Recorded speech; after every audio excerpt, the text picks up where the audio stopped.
Chapter 1913. Wow! At the top of a cliff, the young girls of the gypsies looked at the scene in front of them and couldn't help but exclaim in surprise. That was a rare sight of snow in normal times. Romania was a country with almost the same solar cycle as Japan. If Japan was welcoming winter, it was almost winter here too. However, the temperature here was lower and colder than Japan, and some places snowed all winter. This was one of those places. Therefore, the scene in front of them was completely covered by white snow, and the temperature was quite low. Even demons would feel cold. Therefore, the gypsies had already changed into winter clothes, and only Noah and Athaziel were still wearing their own clothes. Looking ahead, everyone could clearly see a city in front of them. It was a city surrounded by a hazy fog. That was naturally the city of vampires. In the city of vampires, the modern buildings were like a circle surrounding a magnificent castle. That castle was the royal city of the Capes faction. The buildings around the royal city had a contemporary style, as well as ancient medieval mansions. Combined together and covered with thick snow, it looked quite incredible. However, regardless of whether they were modern mansions or ancient mansions, the buildings here all shared a common characteristic. That was, no matter which building it was, there were very few windows, or even none at all. For vampires who lived in the dark, the purpose of windows was probably just for ventilation, and not for sunlight to shine in. After all, sunlight was the weakness of vampires.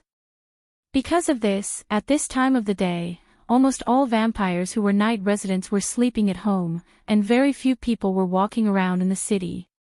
Even if there were people walking around, those people would wear thick clothes in order to not expose their skin. Of course, even if they didn't do this, there would still be people who moved around during the day, right? Noah heard that vampires were divided into daywalkers and nightwalkers. As the name implied, the former were vampires who could move around in the sun, but they were relatively rare. The latter were absolute residents of the dark, completely unable to move around in the sun, and made up the majority of vampires. Gasper inherited the bloodline of a daywalker, and with his human part, Gasper could move around in the sun as usual. Other than that, the night walkers were also active during the day.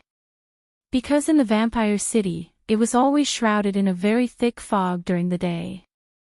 It was a fog created by a vampire's ability. Controlling fog was one of the abilities of vampires. If it was a high-ranking vampire, it wouldn't be strange for him to create a fog that covered an entire city. The fog was both a barrier and a means to detect the enemy. It could also block the sunlight, allowing the vampires to gain a certain degree of mobility during the day. By the way, the Camilla faction was located not too far away from here. Therefore, the arrival of Noah and his party should not only have been reported to the Capaci faction, but also to the Camilla faction. Our first destination is the royal city of the Sapishi faction, Athaziel said to everyone. There, we need to talk to King Seps first, and then decide what to do next. The arrival of Noah and his party must have attracted the attention of the Capaci faction and the Camilla faction. Next, the Capaci faction should send someone here to contact Noah and his party. The Camilla faction, whose negotiations had failed, should also make corresponding countermeasures. It was even possible that they would send someone to prevent Noah and his party from contacting the Capaci faction. In other words, a battle could happen at any time. If they didn't enter a state of alert at this time, they would definitely be at a disadvantage if they were ambushed. Under such circumstances, Athaziel had entered a state of mental concentration, and the Jamonli's followers were in a formation. Although it was called a formation, it was actually to let Gasper, who was in charge of support, and Isha, who was in charge of healing, stay in the middle. The rest of the people surrounded the two of them, ready to deal with the enemy at any time. Only Noah left the main group and went forward boldly. He came to the edge of the cliff and looked at the city in the distance. At this time, Noah felt that the huge city was shrouded in an undercurrent instead of a fog. There was an indescribable sense of oppression. It's too quiet. Noah couldn't help but whisper.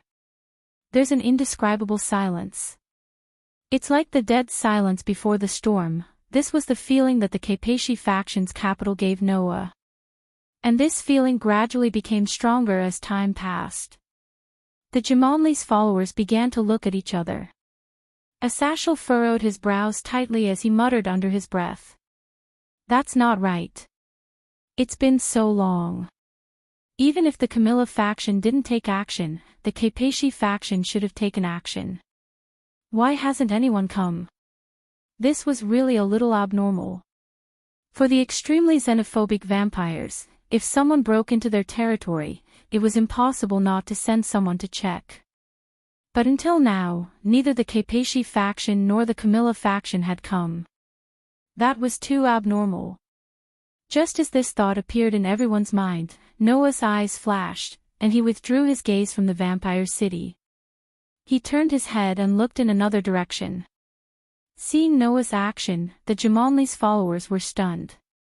Only Athathiel immediately turned his head and looked in that direction with Noah. It seems that we have someone else to entertain us. Asashel folded his arms, and 12 black wings suddenly spread out from his back. His gaze was fixed in front of him. Aren't you going to come out and say hello? If the Jumanli's followers still did not react, they would be real fools. At that moment, all the Jumanli's subordinates suddenly turned around and stared ahead, mana fluctuations rising from their bodies. It was only at this moment that a casual voice sounded softly.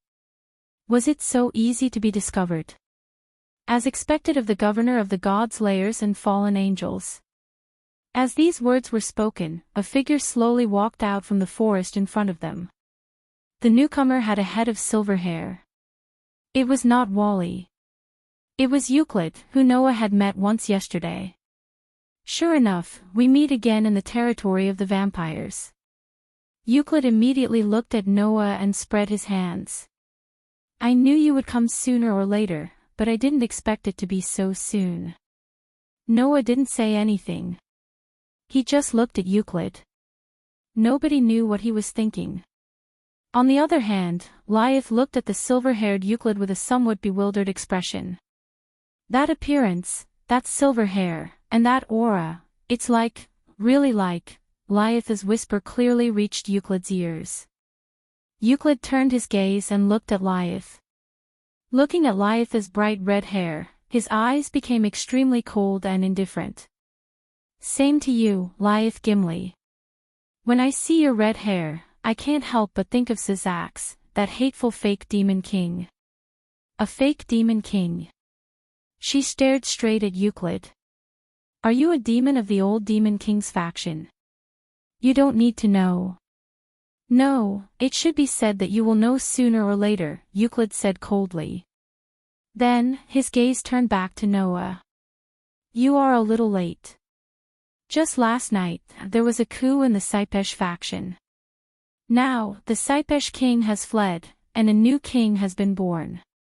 That person is the holder of the Holy Grail. W.H. What? Asashel exclaimed. Coup. Coup. Gimli's kin were also shocked. Even Noah was slightly startled and showed a surprised expression. Coup. A coup at this time. Isn't that too much of a coincidence? Could this also be the arrangement of the Mass of Calamity? By the way, the newly crowned king is no stranger to the vampires over there. Euclid glanced at Gasper, the corners of his mouth slowly rising. The new king is called Valerie Saipesh. You haven't forgotten, have you? V.A. Valerie. Gasper's eyes widened, full of disbelief. That expression made Euclid smile happily. If you rush over now, you might be able to see a good show. After saying that, Euclid decisively retreated and left the scene. Wait. Gimli's kin instinctively wanted to chase after him. Don't chase. Asashel immediately stopped them and said with a serious expression. Saipesh is more important now. The Jumanli subordinates glanced at each other and stopped. Asashel then looked at Noah. Noah met Asashel's gaze, nodded, and said concisely, "Let's go." Everyone immediately soared into the sky without hesitation, turning into streaks of light as they flew towards the foggy vampire city, rushing towards the royal city of Opesh at top speed. Flying in the air, the cold wind whistled in their ears. However, Noah could still clearly hear Gasper's low muttering. Valerie. How could? It seemed that things were far more troublesome than he had imagined. Although it was not like Glendale's aura that gave off a clear sense of evil, the man's aura made one's head tremble and constantly send a message to his master. Danger. That man was extremely dangerous. At this moment, Draeger's voice also rang in Noah's mind. Although he looks like a human, but with this aura, I don't even need to think to know who he is. Partner, you've encountered a powerful dragon. That guy, is he really an evil dragon? It's not just an evil dragon, it's the infamous evil dragon, Dalag said. Even among the evil dragons, he is one of the strongest existences, the dark dragon of the new moon Clon Kuvok. Clon Kuvok. The descendant of the Celtic demon god Balor. He had killed the divine king of the Danu gods, Nuada. He was one of the strongest evil dragons alongside Az Dahaka and Apophis. Now, he appeared in front of Noah's group in his human form. Who would have thought that they would encounter one of the strongest evil dragons in the legends at this time? Clon Kuvok was one of the strongest among the dragon kings, only below the sky dragon level. The group of underage demons were so nervous that their palms were sweating. This is going to be troublesome, Asashel couldn't help but mutter. Even if it's me, I'm still no match for that guy. Yes. Even the governor, whose strength was above the ordinary demon king level and enjoyed the highest level of power in the fallen angel camp, was no match for Clon Kuvok. Otherwise, Noah wouldn't be so serious. Noah glanced at the Opesh kingdom in front of him, then looked at Clon Kuvok, who was emitting a terrifying aura, and said indifferently, "You guys go first. You guys go first.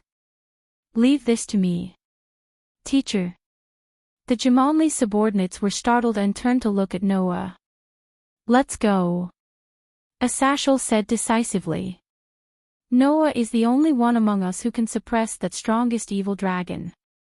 If we stay, we'll just be a hindrance." With that said, Asashel didn't hesitate at all.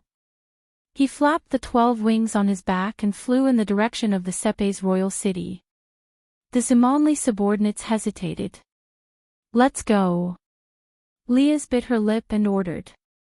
"Leave this to teacher." As soon as Leah's gave the order, the Simonians had nothing else to say. "Teacher, please be careful." With that, the Jamalni subordinates followed behind Athashel and flew in the direction of the Kapisi royal city. Clon Kuvok didn't even move when he saw Athashel and the Jamalni's kin flying towards Kaipesh. His gaze landed directly on Noah's body. Noah, who was prepared to launch a thunderous attack when Clon Kuvok attacked Leah's and the others, raised an eyebrow. He met Clon Kuvok's gaze and seemed to understand something. "I see." Noah understood instantly. "So he's coming for me from the beginning." Although he's different from that lunatic Glendale, Clon Kuvok is very interested in powerful dragons, Drake said. "He probably knows that you're the current Crimson Dragon Emperor, so he's interested in you. You have to be careful.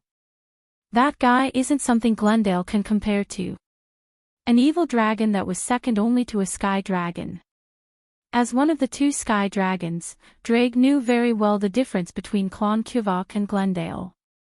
That was why even though he knew about Noah's abilities, Drake couldn't help but remind him. Bam! However, before Delag could finish his sentence, a deep sonic boom suddenly resounded. The figure in front of him suddenly shot in front of Noah like a cannonball. He clenched his hand, which turned into a ferocious dragon claw. With a sharp sound, he cut through the air and viciously clawed at Noah's chest. That attack came suddenly and fiercely, and there was no room for error. Once hit, even if he didn't die, he would definitely be severely injured. If Noah didn't have superb senses, he probably wouldn't have been able to react in time, right? That was why Noah's eyes suddenly focused, and the majestic energy circulating in his body instantly turned into divine power. Wang. In the next instant, a dazzling golden aura fluctuated around Noah's body. It condensed and quickly turned into a solid shield of light. Peace. The sharp and ferocious dragon claw didn't stop at all. It directly landed on the shield of light and actually pierced through it. Immediately after, the sharp dragon claw was like a deadly scythe. It didn't lose its momentum and went straight for Noah's chest. Seeing that, Noah's eyes became more and more focused, but he didn't dodge. Instead, his entire body surged with even more violent divine power, replenishing the penetrated shield of light. The shield of light that was cleanly penetrated was replenished by the vast divine power.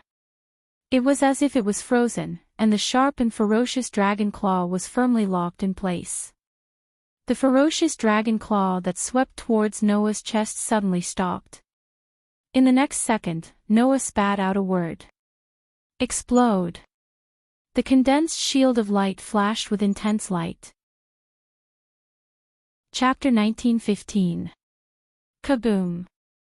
In the foggy sky, a thunderous roar suddenly resounded, shaking the extremely dense fog in the surroundings to the point that it suddenly stagnated.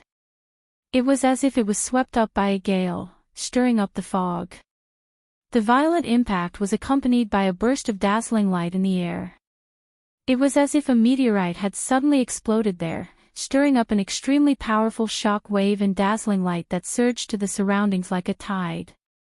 Immediately after, two figures were blasted out from the explosion, causing friction with the air. Under the sharp sound of breaking through the air, as if riding on the powerful shock wave, they slid hundreds of meters away before finally coming to a stop. Noah raised his eyes and looked ahead. Coincidentally, Klon Koak also looked over, and a hint of emotion finally appeared in its heterochromatic eyes. After an unknown amount of time, the powerful shock wave and blinding light that swept across the sky gradually dissipated. Noah and Klon Koak stood some distance apart, looking at each other as if they were both getting to know each other again. They fell into silence. After a while, Klon Koak spoke. "You are very strong." As soon as he spoke, the legendary mystic dragon, who enjoyed the title of the strongest evil dragon, acknowledged Noah's strength. That extremely sincere tone caused Noah to be involuntarily stunned, and a strange feeling arose in his heart.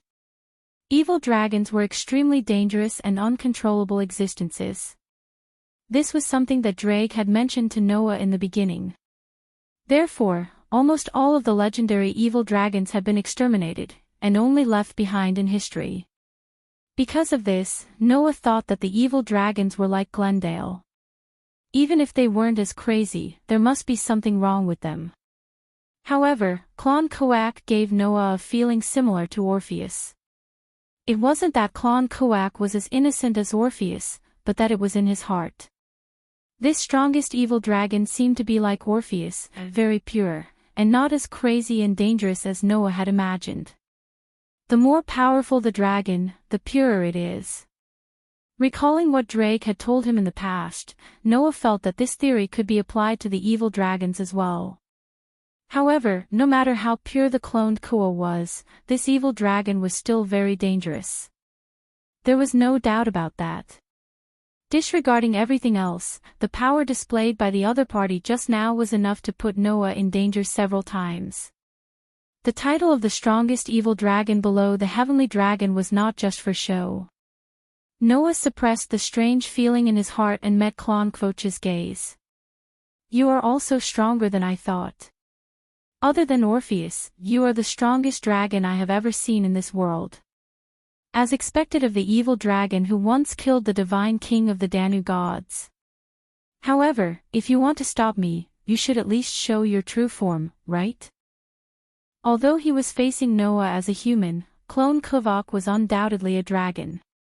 Just now, when Klon Koak attacked Noah, didn't he transform his arm into a ferocious dragon claw? This proved that clone Kavaka's current form was only a disguise, and his true form was still that of a dragon. And of course, only by transforming into a true dragon would clone Kavaka's full strength be displayed. In the short exchange just now, clone Kavak did not use his full strength at all. Clone Kavak seemed to have seen through Noah's thoughts and shook his head lightly. Indeed, the power that the dragon form and the human form can display is different, but in terms of strength, the difference isn't that big. After all, although the dragon form can display more power, the human form is more flexible in all aspects and has its own advantages. Changing one's form according to the situation will also be very advantageous in battle. And I think that, to deal with you, it's not enough to just rely on brute force. So, in the attack just now, I used my human form and also transformed into a dragon's hand. It can be considered as a half-dragon, which should be the best form to deal with you. As he said that, Clone Kavak stared at Noah with a burning gaze. Also, you didn't use the power of a dragon, did you? I know that you are the current Crimson Dragon Emperor. From Clone Kavaka's eyes and words, Noah could feel the other party's attachment to the word dragon. Just like what Drake said, Clone Kavak must have an unusual view and thought about dragons. Understanding this, Noah, who was preparing to use another cosmology, glanced at Clone Kavak with a meaningful look. Then, he dismissed the idea of using another cosmology. Now was the time to race against time. The coup d'état in Seep's kingdom was still ongoing. With that in mind, the best course of action was to use another cosmology and take down the strongest evil dragon. However, with Clone Kavaka's attachment to dragons, if Noah couldn't satisfy him, perhaps this evil dragon would be like Glendale and pester Noah until he died. In that case, in terms of time, it would be more likely that he would be pestered even longer after using another cosmology. If that's the case, I might as well satisfy you a little. As soon as Noah finished speaking, a crimson-red gauntlet flashed and appeared on his right hand. Clone Kavaka's gaze immediately landed on the gauntlet. His black and gold eyes seemed to be able to see the soul residing in the divine artifact. He spoke softly. "Long time no see, Drake." Clone Kavaka's words made the jade on the back of the gauntlet flash. "Indeed, it has been a long time." Drake's voice came from the jade. "The last time we met was when I wasn't sealed and you weren't destroyed, right? The last time we met, you weren't like this." Clone Kavak tilted his head and said, "However, you're wrong about one thing. I haven't been destroyed." "Whoa. What?" Noah was stunned. "Haven't been destroyed?" Drake was even more shocked. "You haven't been destroyed." "That's right." Clone Kavak nodded. "Let's not talk about the other evil dragons, but I haven't been destroyed. After all, compared to the other evil dragons, I'm considered honest, so no one targeted me. In other words, you've been alive since ancient times until now." Drake seemed to be in disbelief. "Then what have you been doing all this time?" "Nothing much." Clone Kavak said. "I've been observing dragons all over the world and persisted in training." Such a pure and honest answer. Not to mention Drake, even Noah was speechless. Observing dragons all over the world all this time. With Clone Kavaka's persistence towards dragons, that was indeed possible. But persisting in training all this time. Since before Drake was sealed, Clone Kavak had persisted in training all this time. In that case, what level had the evil dragon, who had been known as the strongest evil dragon after the heavenly dragon, reached? As if he saw through Noah and Drake's thoughts, Clone Kavak suddenly smiled and his entire body surged with a terrifying aura. That aura was far more powerful than what they felt before. That was what Clone Kavak had said. "Now, even if it's the old Drake, I don't think I'll lose." His words caused Noah's eyes to narrow slowly. I've miscalculated, partner. Drake's voice became serious. Clone Kovac has probably surpassed himself and reached the level of Arubian and I. What did this mean? That evil dragon has most likely reached the level of a sky dragon. Even if it's compared to the top 10 in the world, it wouldn't lose out. This was Clone Kovac's true strength. At this moment, a burst of laughter rang out in the air. An evil dragon that has reached the level of a sky dragon. I'm interested in you. Following this sentence, a white meteor shot out from the other side of the sky. Chapter 1916. Silver Juggernaut Overdrive. Fall the absolute law to the White Dragon Emperor of Darkness. Noah, on the other hand, was completely stunned. That juggernaut form can only be used for a few minutes. If the power is overused, it may even be counted in seconds. Therefore, Wally Lucifer will probably end the battle quickly. Noah directly went into the hole. Just as Drake had said, Varley's figure suddenly transformed into a white meteor, drawing several beautiful trajectories as he violently shot towards Clone Kvotch's direction. In the flash of silver, the pure white color of Wally's armor was mixed with silver, gradually turning into a silver full-body armor. Its shape also changed slightly, becoming like an organic composition. The two heavenly dragons that have been fighting and killing since ancient times are actually standing together like this. It's really a rare scene. The most basic point was that the Tyrannosaurus was a power born from a curse. When it was activated, it would be accompanied by astonishing resentment and hatred. It was extremely ominous. Is that so? Clone Kovac stopped smiling and nodded very seriously. That's right. A battle without any glory is meaningless. Even if you are a dragon that is called the embodiment of power, you should follow your own glory and fight. Thank you for letting me see your way of the dragon, White Dragon Emperor. It was a power that was very similar to the Tyrannosaurus, but it was poles apart.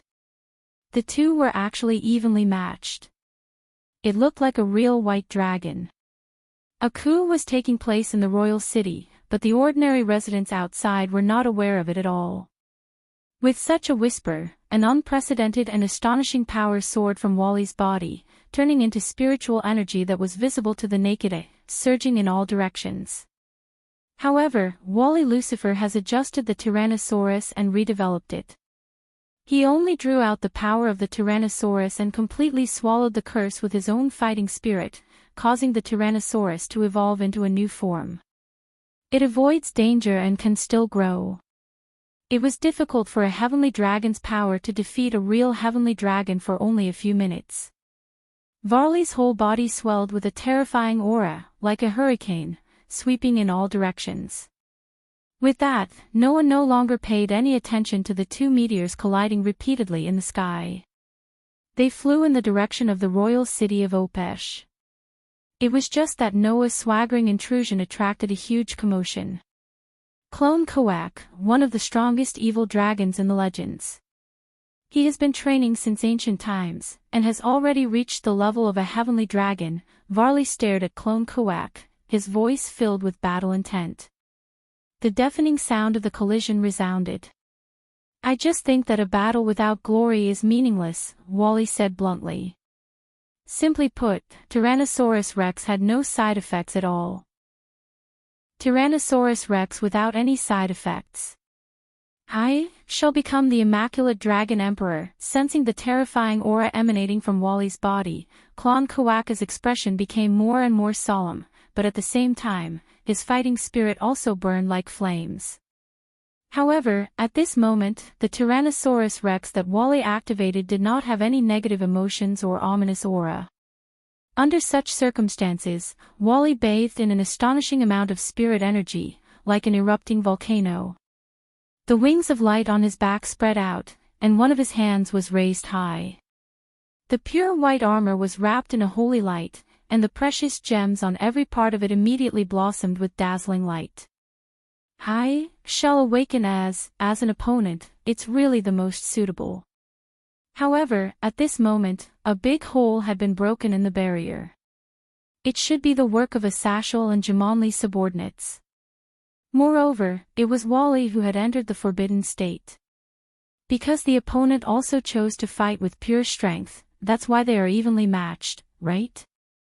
But it was precisely because of this that Noah was so surprised. Noah, who had seen Wally's Tyrannosaurus Rex, was certain that the power Wally was using now was very similar to Tyrannosaurus Rex, but it was fundamentally different from Tyrannosaurus Rex. The power that the previous Crimson Dragon Emperor and White Dragon Emperor were unable to achieve was now finally achieved by Wally. If we must fight, I hope to challenge him as Wally Lucifer, and not follow the fate of the Crimson Dragon Emperor and White Dragon Emperor and fight without any purpose. The white meteor and the black meteor soared into the sky like two thunderbolts chasing after each other. All the way up, they collided again and again, stirring up sounds of collision that shook the heavens and the earth.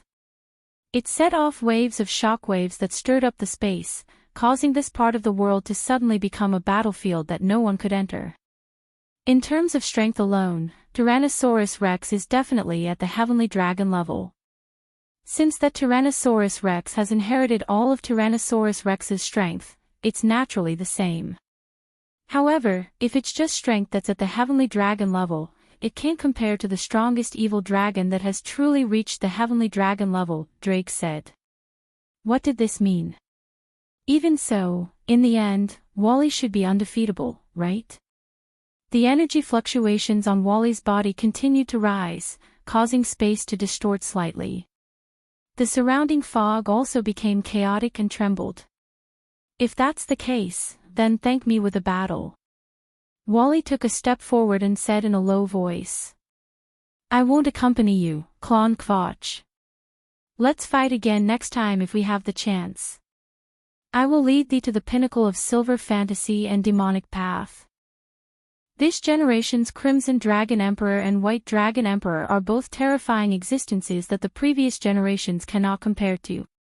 Although Tyrannosaurus Rex is very outstanding in terms of strength, it is accompanied by life-threatening danger and the possibility of going berserk. That is a cursed power. Drake's voice sounded in Noah's mind. Klon Kvotch resolutely used his full strength against Wally, who was using Tyrannosaurus Rex.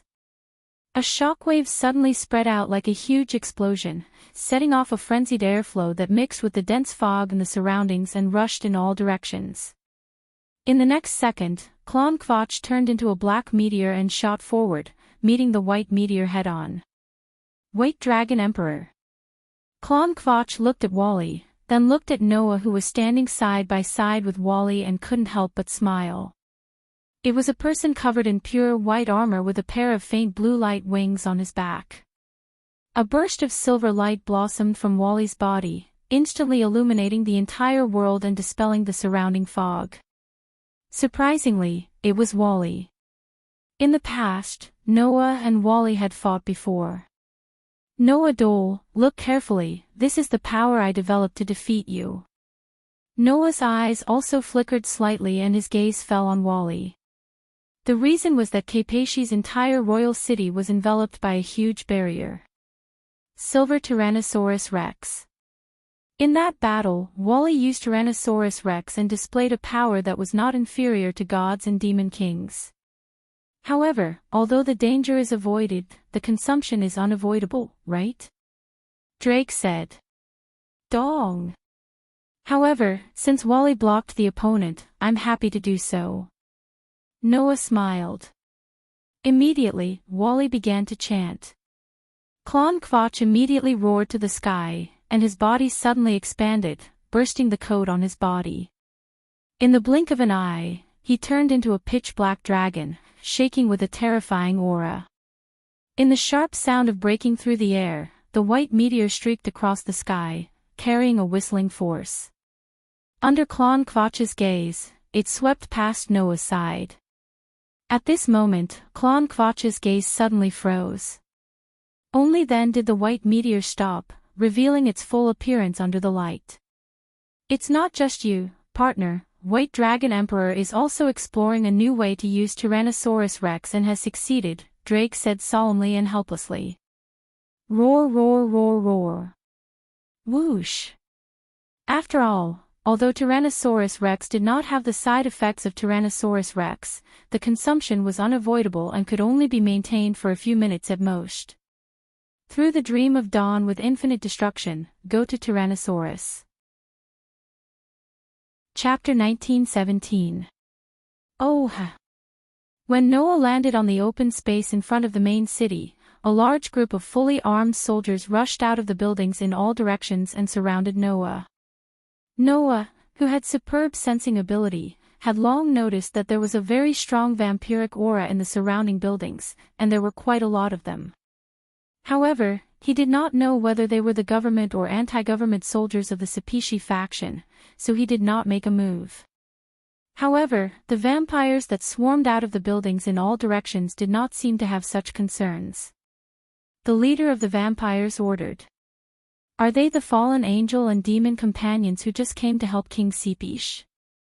Kill him for me.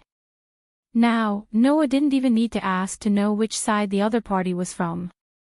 There was no doubt that these vampires were all anti-government soldiers who had uncovered the coup d'état.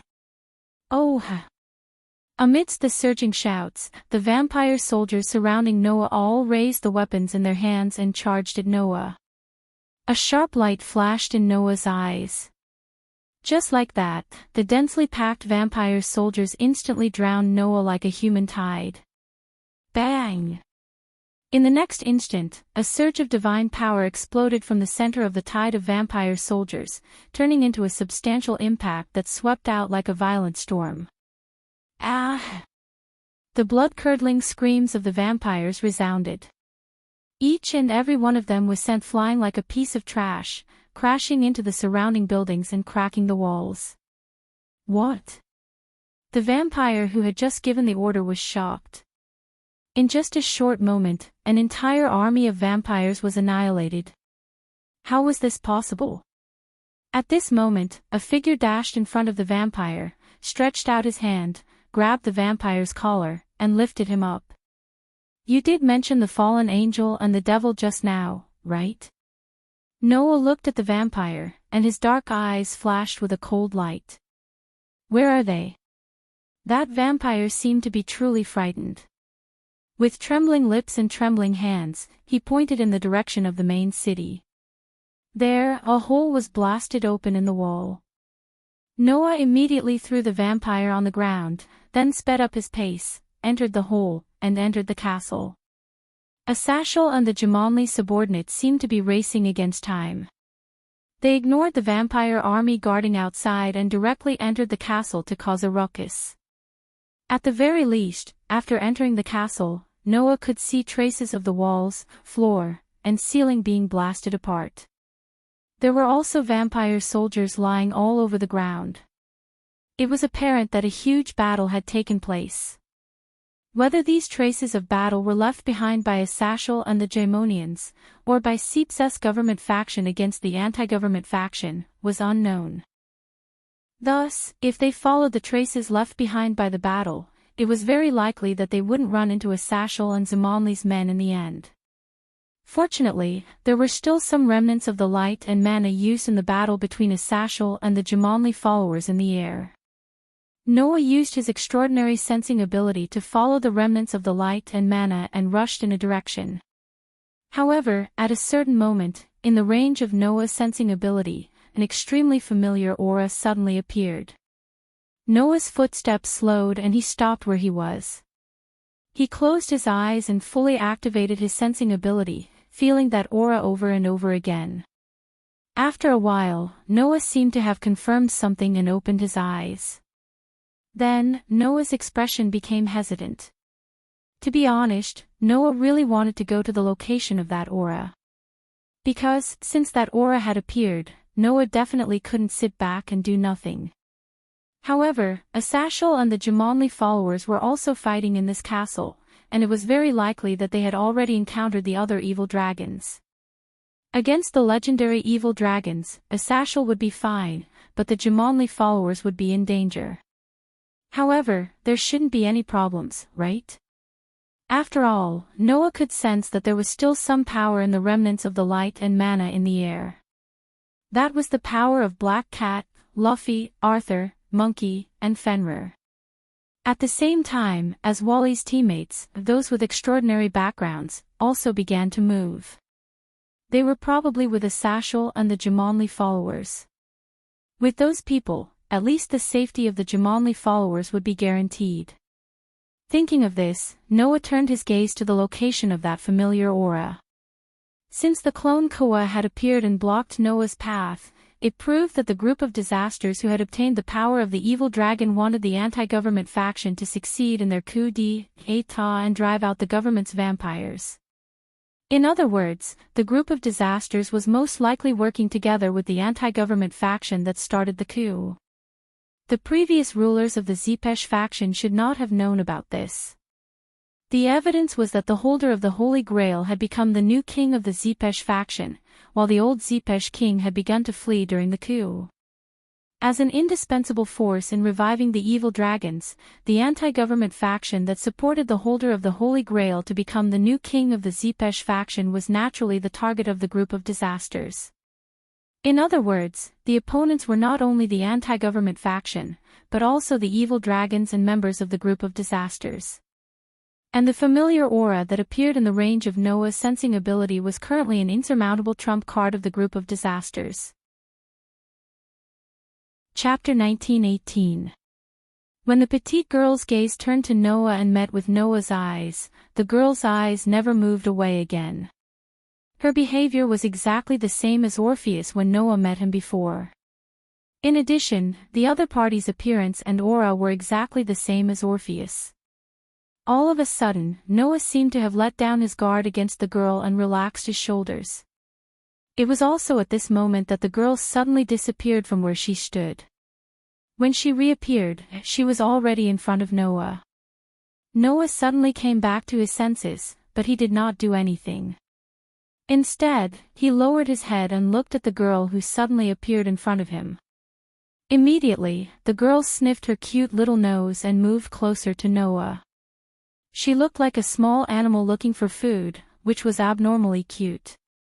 The girl who moved closer to Noah, or even to Noah, sniffed her cute nose, and her voice sounded like clear water droplets. Smell, although the voice was very pleasant to the ears, it did not have the slightest trace of emotion. Even in this aspect, it was exactly the same as Orpheus. Smell, the girl muttered to herself while sniffing Noah's scent. It has the same smell as Lilith. Lilith? Is that the name of this Orpheus clone? The same smell as Orpheus clone. Is that referring to the smell of Orpheus?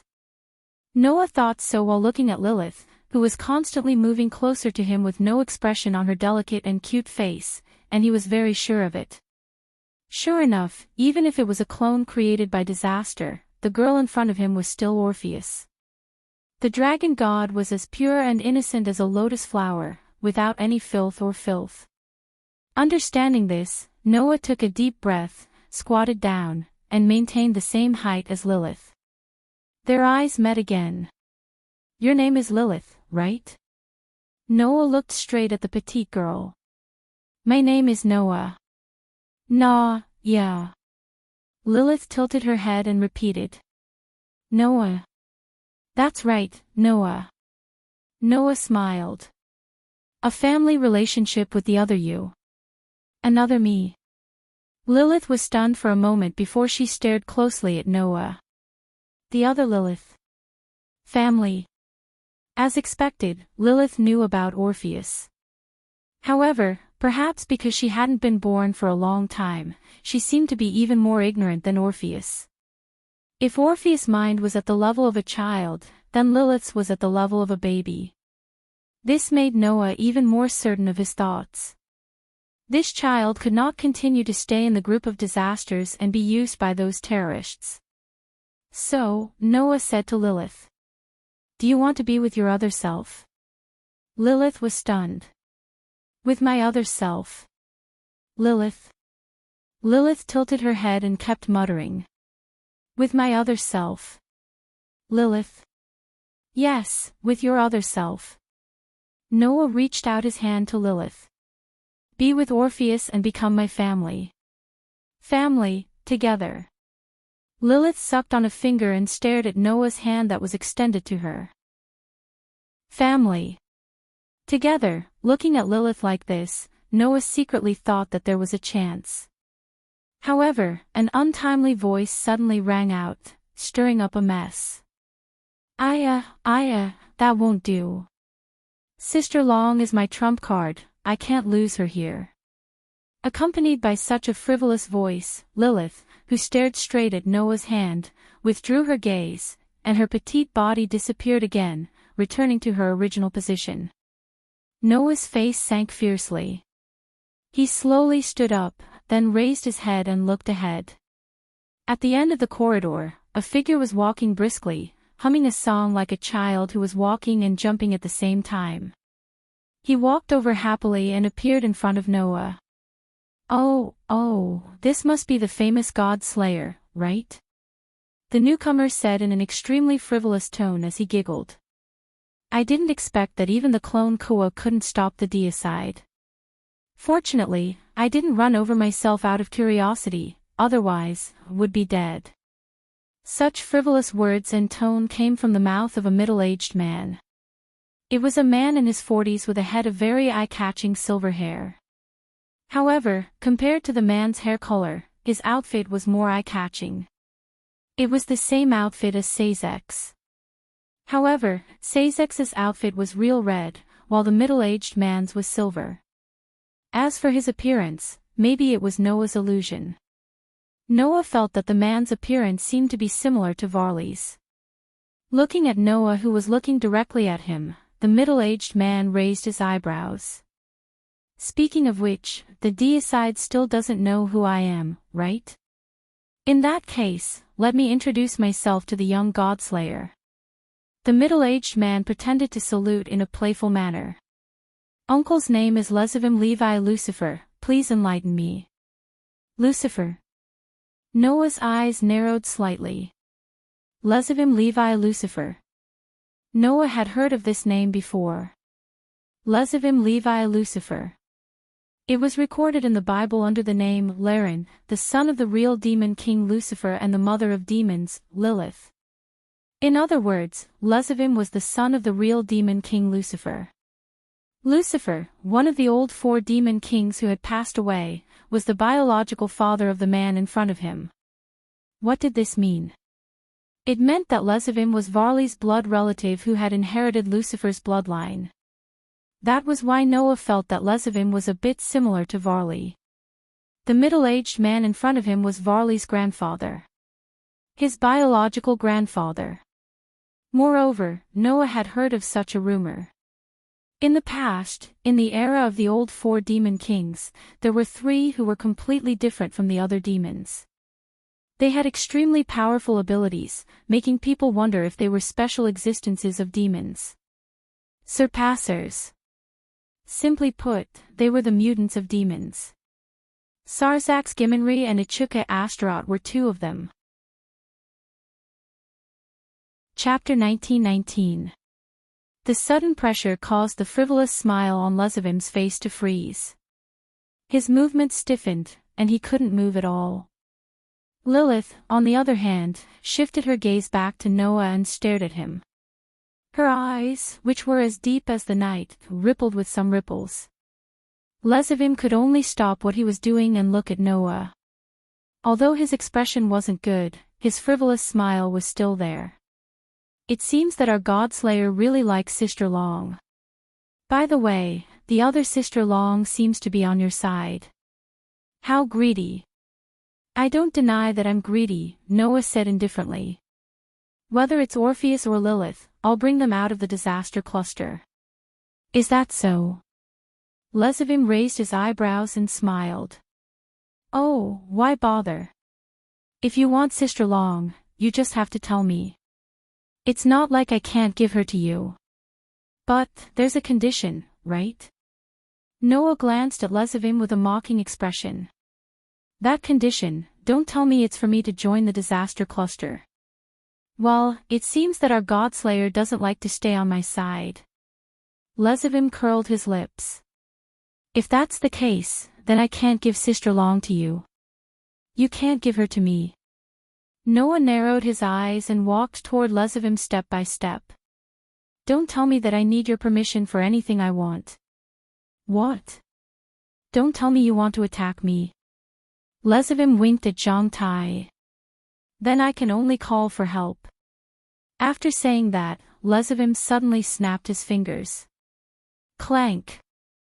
Suddenly, a huge teleportation array appeared on the ground behind Lezivim, blooming with dazzling light. The radiance of each magic array was different. However, the auras that rose from within were equally terrifying and powerful. Then, figures of various sizes emerged from within and appeared in this world. Roar, roar, roar! In the next instant, earth-shattering roars resounded from those figures, turning into a sound wave that reverberated in all directions. The mixed roar was like a substantial shock wave that blew away the fallen vampires on the ground and cracked the surrounding walls, ceiling, and ground. It even swept toward Noah's direction, making his robes flutter. Noah's eyes flickered uncontrollably at the sight of the gigantic and normal-sized figures. Then, let me give you a grand introduction. Lezivim opened his arms and spoke loudly like a manipulator of many giant beasts. The one on our left is our Lord Glendale, who once fought the God Slayer himself. Ha ha ha ha. Glendale's eyes as he stared at Noah. Human, we meet again. This time, let us have the most tragic battle. It was none other than Glendale, who was once beaten to a pulp by Noah. Next to our Lord Glendale is the guardian of the Golden Apple, who was defeated by the great hero Hercules in Greek mythology. Lezivim pointed to an evil dragon next to Glendale. The evil dragon born by the king of monsters, Typhon-laden. An evil dragon made of wood with multiple heads, which perfectly fit the image of a wood dragon, suddenly looked at Noah with great interest. Is that the legendary God Slayer? I wonder if he can break my barrier and defense. Next to our Laden is the legendary black dragon that lives in northern Europe. Even if he's killed, he'll be resurrected in the end. He might even survive the twilight of the gods, and he dares to gnaw on the world tree. Lezivim introduced with great interest. The evil dragon that's full of greed and will devour everything in sight. Nidhogg. An evil dragon with black scales and an earthen yellow abdomen that was more than 20 meters long and had 4 limbs and dragon wings also looked at Noah. Disgusting saliva flowed out of the corner of his mouth.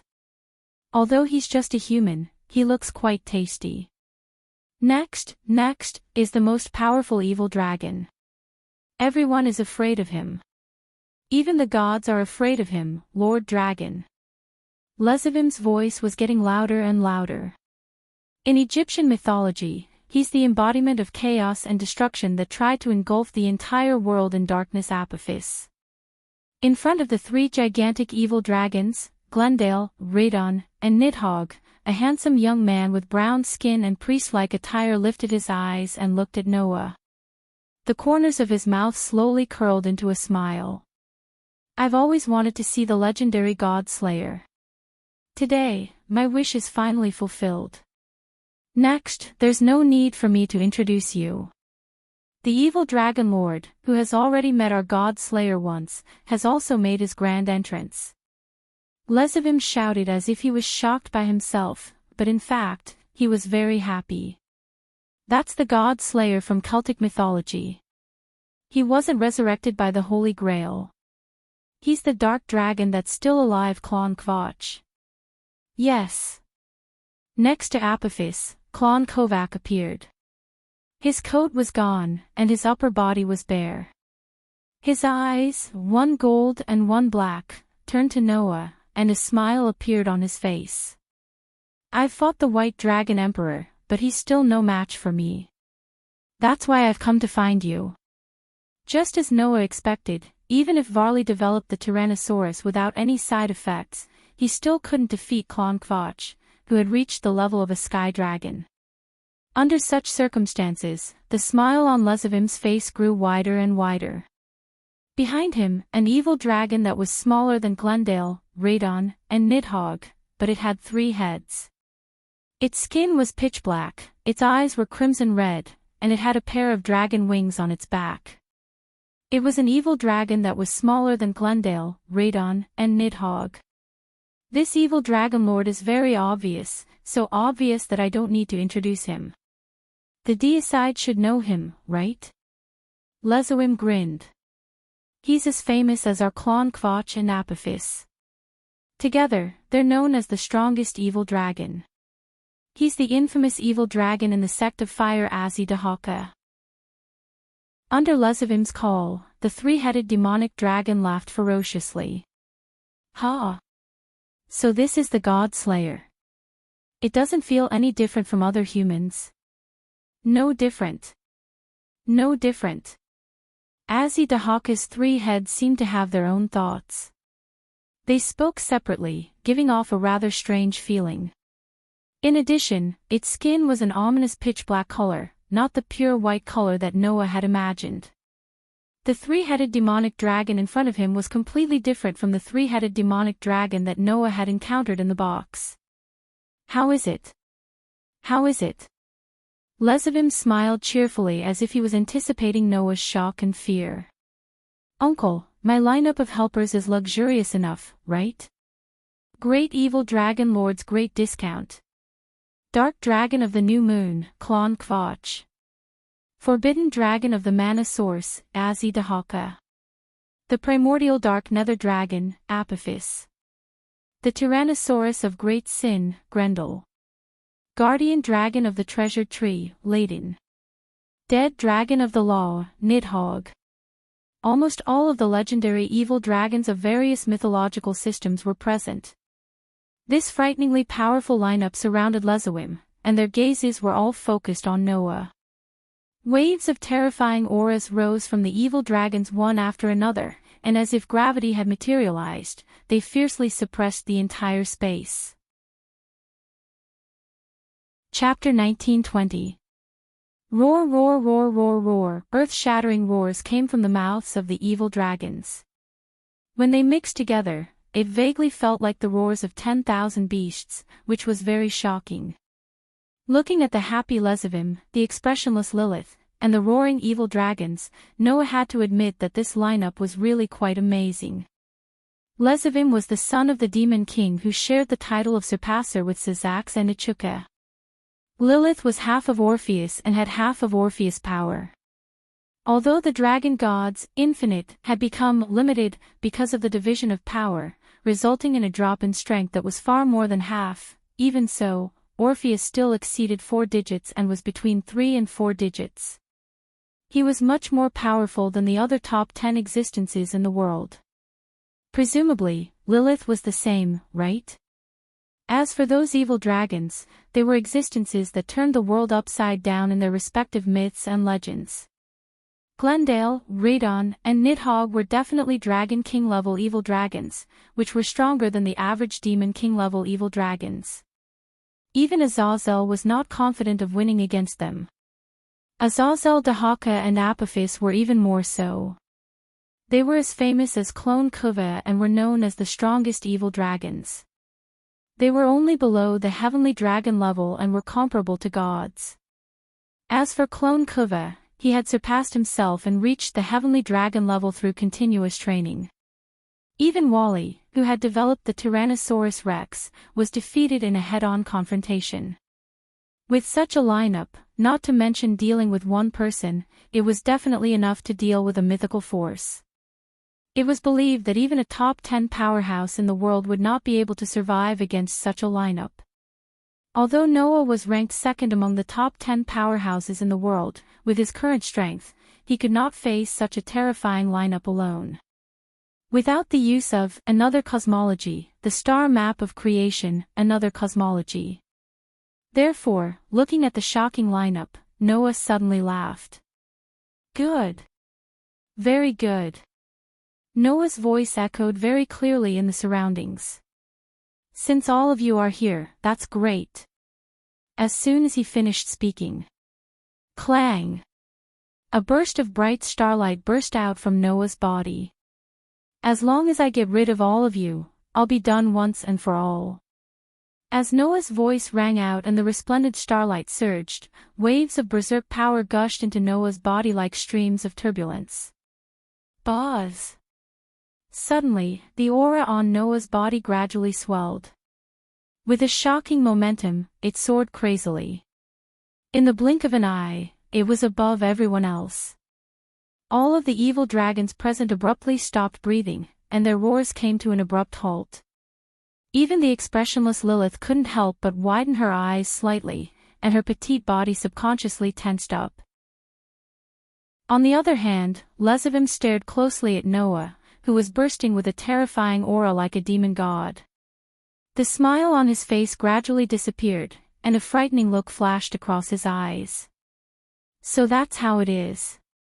So this is the almost invincible, another cosmology, that can imitate any object other than humans and absorb the opponent's power for its own use.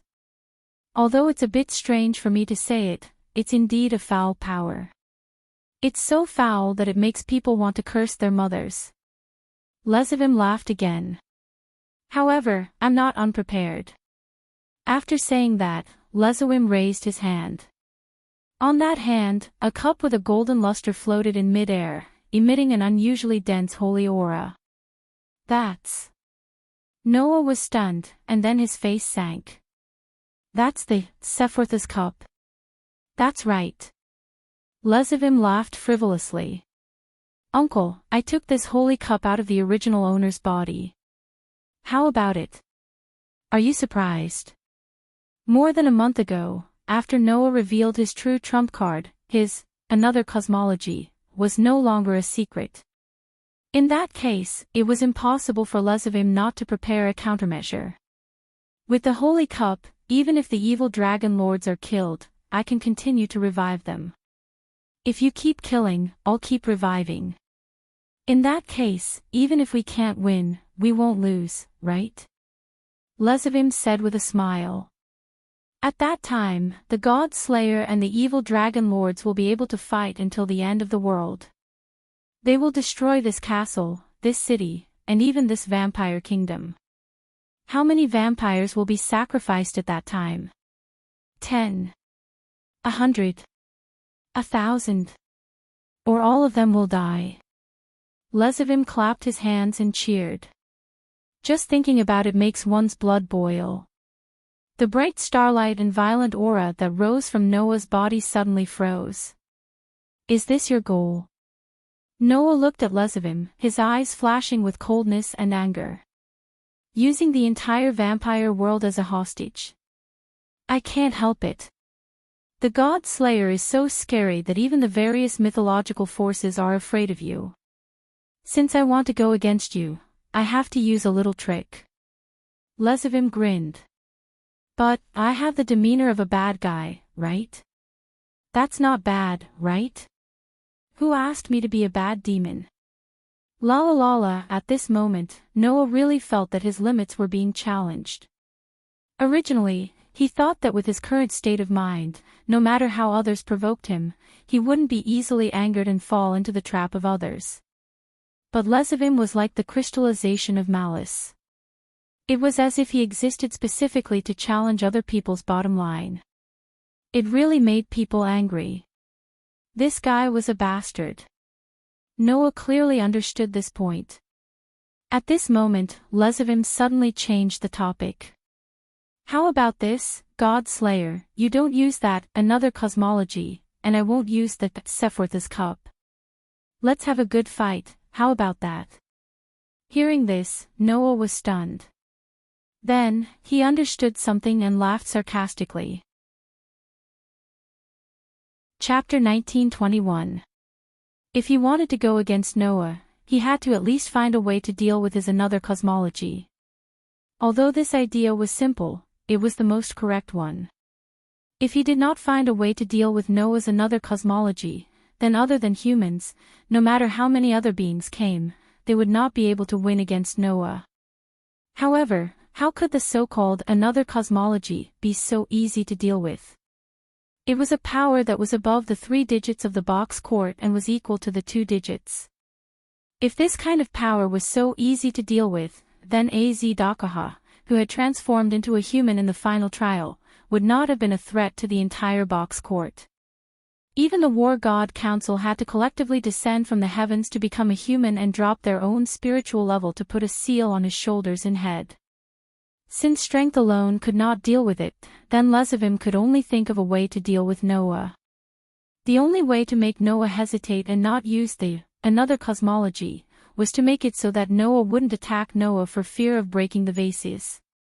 In view of this, Lezavim used the Holy Grail as a condition and the entire vampire kingdom as a hostage to force Noah to give up on using the another cosmology. Unfortunately, although Lezavim was thinking of ways to deal with Noah, he forgot that there were many uncertainties in his own camp.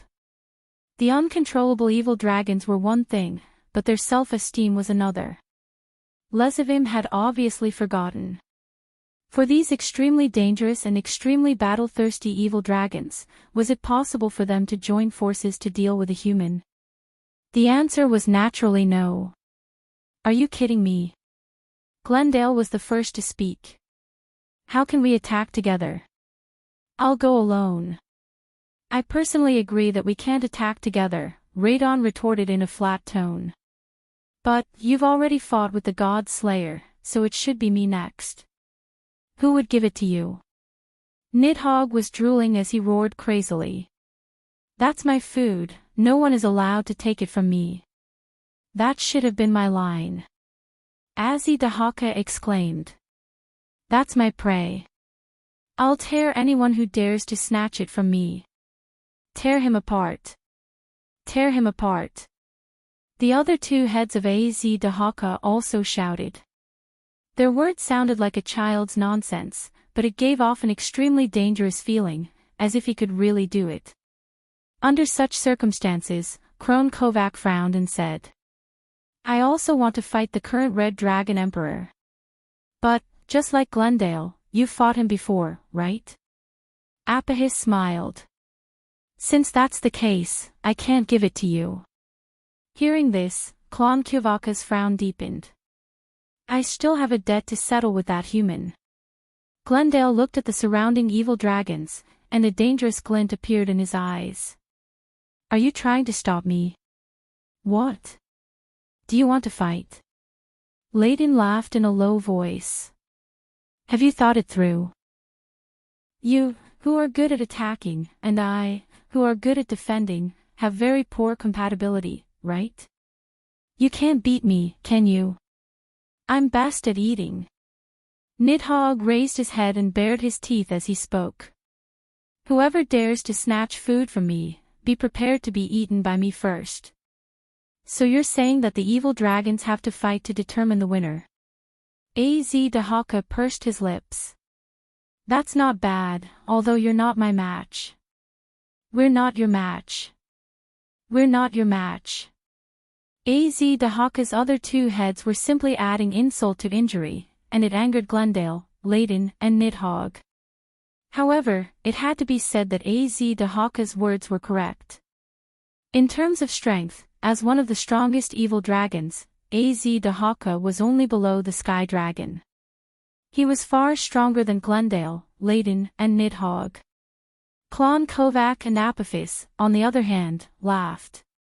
If the winner can fight the Red Dragon Emperor, then I don't mind. I can also play along and leave the Godslayer for last. It's not bad to deal with the competition around me first. As expected, although they looked very rational, Crone Kovac and Apophis were both evil dragons and were very dangerous. All right. Glendale was so angry that he laughed. If that's the case, then let's fight first. The winner can fight that human. Glendale's disregard for the difference in strength caused the atmosphere among the evil dragons to turn frightening. Wait. What's the situation now? Lezavim reacted and hurriedly spoke. I say, evil dragon lords, why do you have to fight amongst yourselves now of all times? What's wrong? Prince. Layden glanced at Lezavim. Do you want to interfere? I advise you not to interfere. Nidhogg stuck out his tongue and licked the corner of his mouth. I haven't tasted the Demon King's son, so don't force me to eat you. Such an arrogant statement made Lezawim's expression turn ugly, but he still smiled apologetically. Since one of you is fighting, all of you are fighting. Why don't you all come at me together? Why don't you all fight first? Hearing Lezawim's words, the surrounding air turned chilly.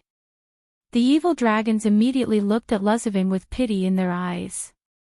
As expected, you're just the Demon King's son in the end. Apahis said calmly. You don't even know the most basic honor and self-respect. No wonder the demon realm is now ruled by the two surpassers, Sarzax Gimli and Ichuka Astalot, and not you, the demon prince of planet Chiming.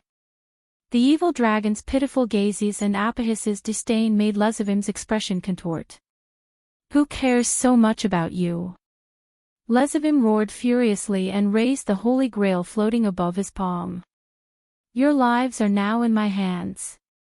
You were all revived by the Holy Grail. If I stop the Holy Grail, you will all die. Do you want to die? All of the evil dragons fell silent upon hearing this. TSK. As Dahaka clicked his tongue, as if he had completely lost interest. I thought I could have a good fight with the God Slayer, but it turned out like this. Boring. Forget it, go and play by yourselves. I won't keep you company. I won't keep you company. I won't keep you company. After saying that, Dahaka activated a teleportation formation below him and left without hesitation. Lezawim was dumbfounded. He left. He left just like that. What was this? While Lezawim was still in a daze, Apahis spoke in an equally cold tone. I won't keep you company either. You can fight among yourselves.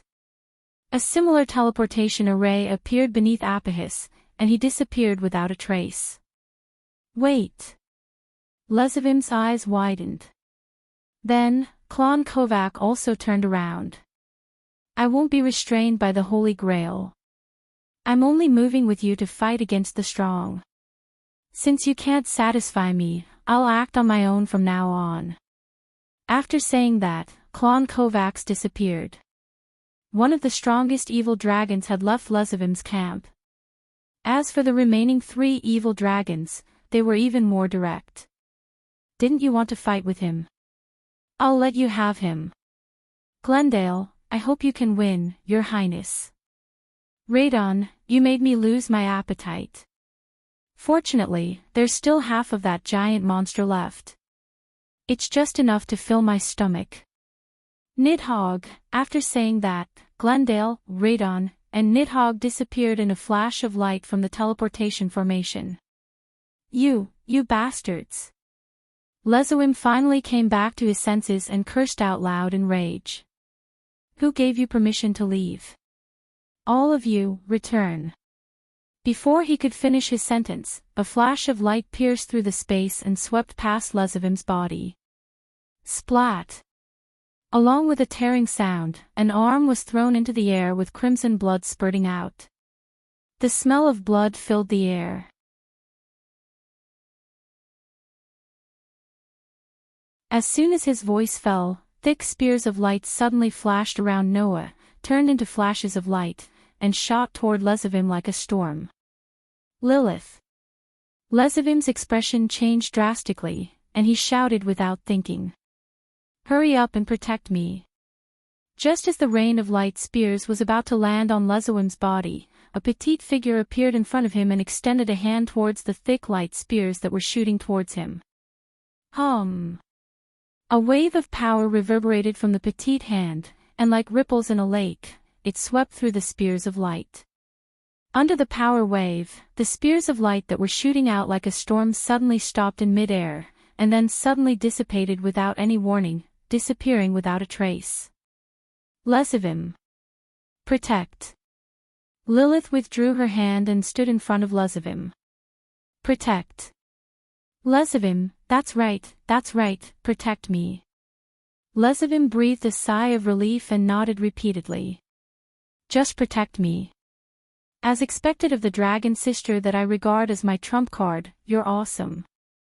Hearing Lezavim's vulgar and unbearable speech, Noah frowned deeply and turned his gaze to Lilith.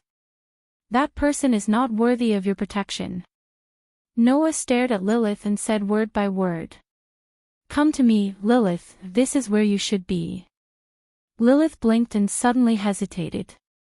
F***CK. What are you hesitating for? Lezavim said in exasperation. Don't hesitate. It's your job to protect me. It's the meaning of your birth. If you don't protect me, then there's no need for you to exist. Protect. Job. Meaning. Lilith's young and pretty face returned to its original state as if all emotions were erased. Lilith. Protect Lezavim. That's my job, is it? Noah closed his eyes. When he opened them again, his eyes were filled with an extremely cold calmness.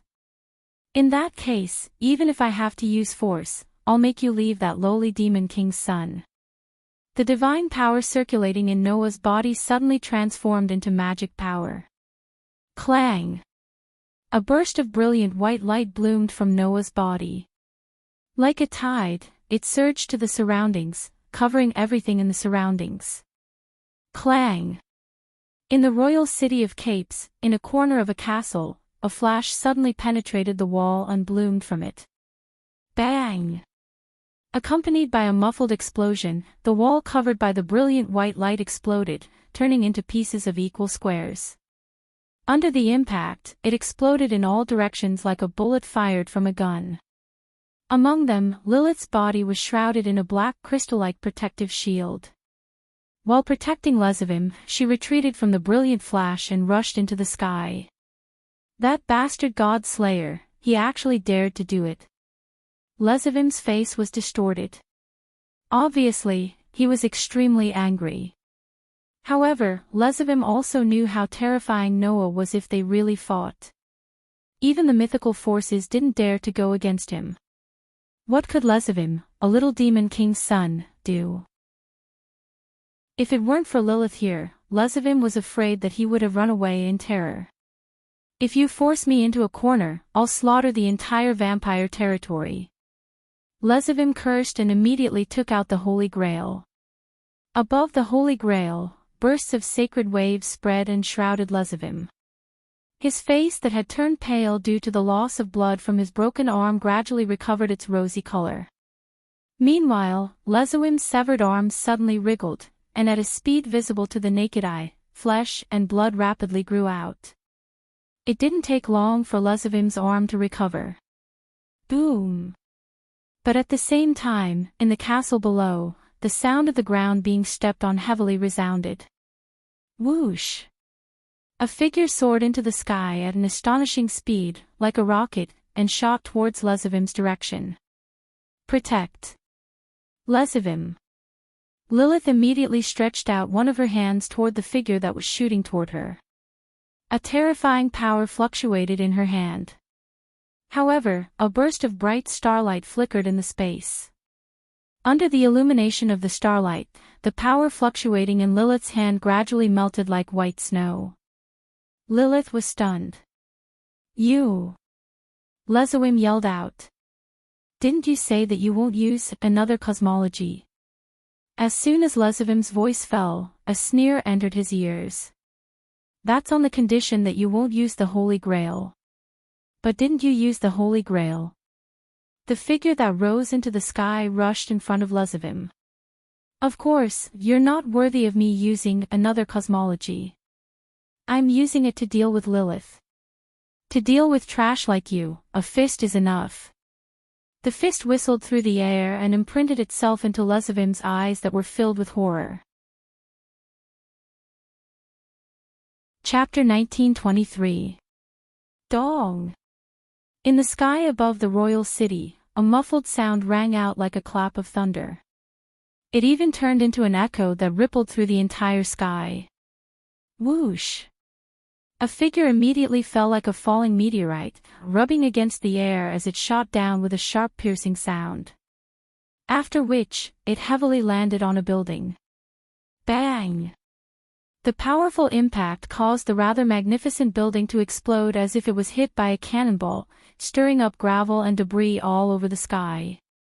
As for the falling figure, it was completely covered by a large pile of gravel and debris, and the figure could no longer be seen. Less of him. Lilith witnessed this scene with her own eyes, and a dazed and confused expression appeared on her young and pretty face. Protect. Less of him. If Lilith still had strength now, she should immediately rush to the side of the target to protect, right?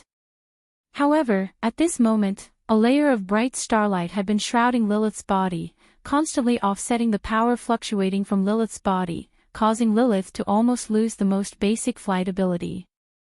Under such circumstances, Lilith couldn't use her strength at all, so her expression was so dazed and confused. However, at this moment when Lilith was at a loss and confused, a hand quietly stretched out and embraced her. "I'm sorry, Lilith. Please behave yourself for the time being." With Lilith in his arms, Noah lowered his gaze and looked at the shattered and collapsed building below. "After this is over, I'll take you to see the other you." The other Lilith, the other Lilith. Lilith raised her small head, looked at Noah, and finally quieted down after muttering a few times. Noah breathed a sigh of relief. No matter what, at least he had to deal with Lilith first. This little girl who is more ignorant and innocent than Orpheus, if she continues to follow a bastard like Lezavim, no matter who it is, they will go crazy, right? Fortunately, Lilith didn't seem to be controlled by Lezavim. She was just like Orpheus in the past, being used in a state of ignorance. So, as long as he got her back, everything would be fine. Of course, Lilith was the half-body of the dragon god created by Lezavim with half of Orpheus' power. No one knew if that despicable guy, Lezavim, would leave any backup plan on Lilith. With this in mind, Noah fully activated the power of Avesta, and let the power of another cosmology directly wrap around Lilith, constantly offsetting Lilith's power. In this way, even if Lezavim left any backup plan on Lilith, without power, it couldn't be used. Although Noah could not use the power of another cosmology on other objects because of the activation effect, in this situation, Noah could not use the power of another cosmology on other objects. However, if the opponent was Lezavim, as mentioned earlier, it wouldn't be a big deal even if he didn't use another cosmology. Compared to Lezavim, Lilith's power, Lilith, bang. At this time, in the center of the ruins below, 12 huge black pillars suddenly sprang out. Like a windmill, they stirred up the surrounding rubble, causing a violent shock wave, causing the area that was filled with rubble to be cleared in an instant. In the center of the 12 huge black pillars, Lezavim, who was covered in blood, stood up shakily, letting the 12 huge black pillars stretch out and retract behind him. The bodies of the 12 huge black pillars were 12 pitch-black wings. Like bats, they only belonged to demons. The Jumanli's dependents also had such wings. They were just like the white wings of angels and the black wings of fallen angels. They were characteristics that only belonged to demons. However, among the Jumanli's dependents, even Lilith, who came from a pure-blooded demon family, only had one pair of wings. As for Lezavim, he was like a Sashal and Michael. He had 6 pairs of 12 wings, which meant that he had reached the highest level of demons.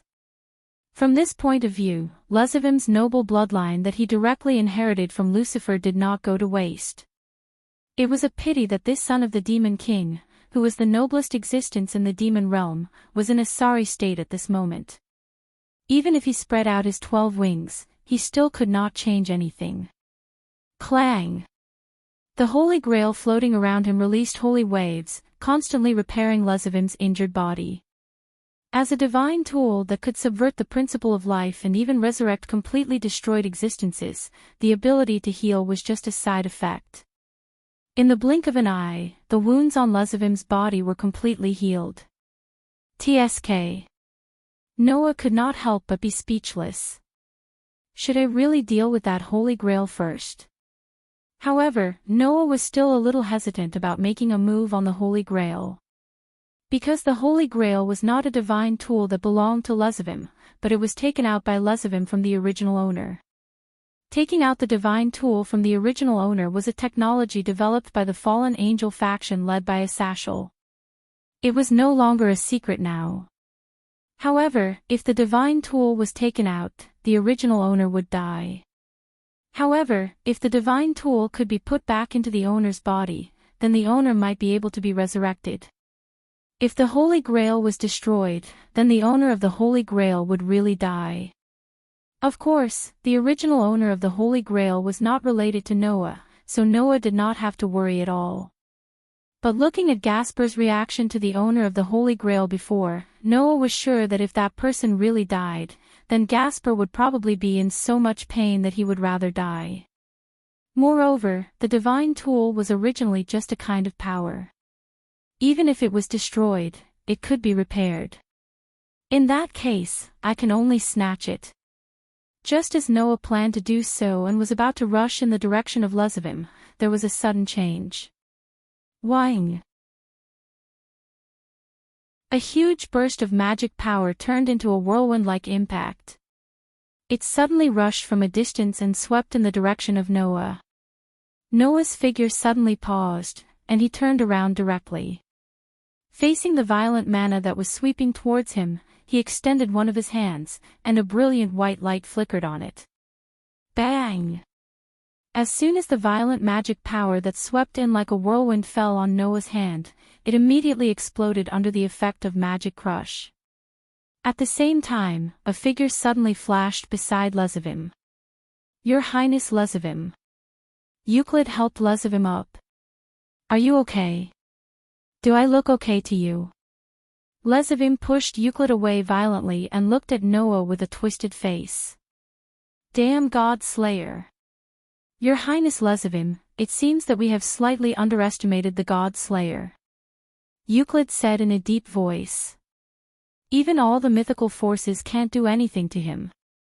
It's not enough to deal with him with just this level of preparation. Anyway, the most important thing is the Holy Grail. Let's retreat first. Lezavim suddenly glared at Euclid. Euclid stepped forward without fear, and said this sentence.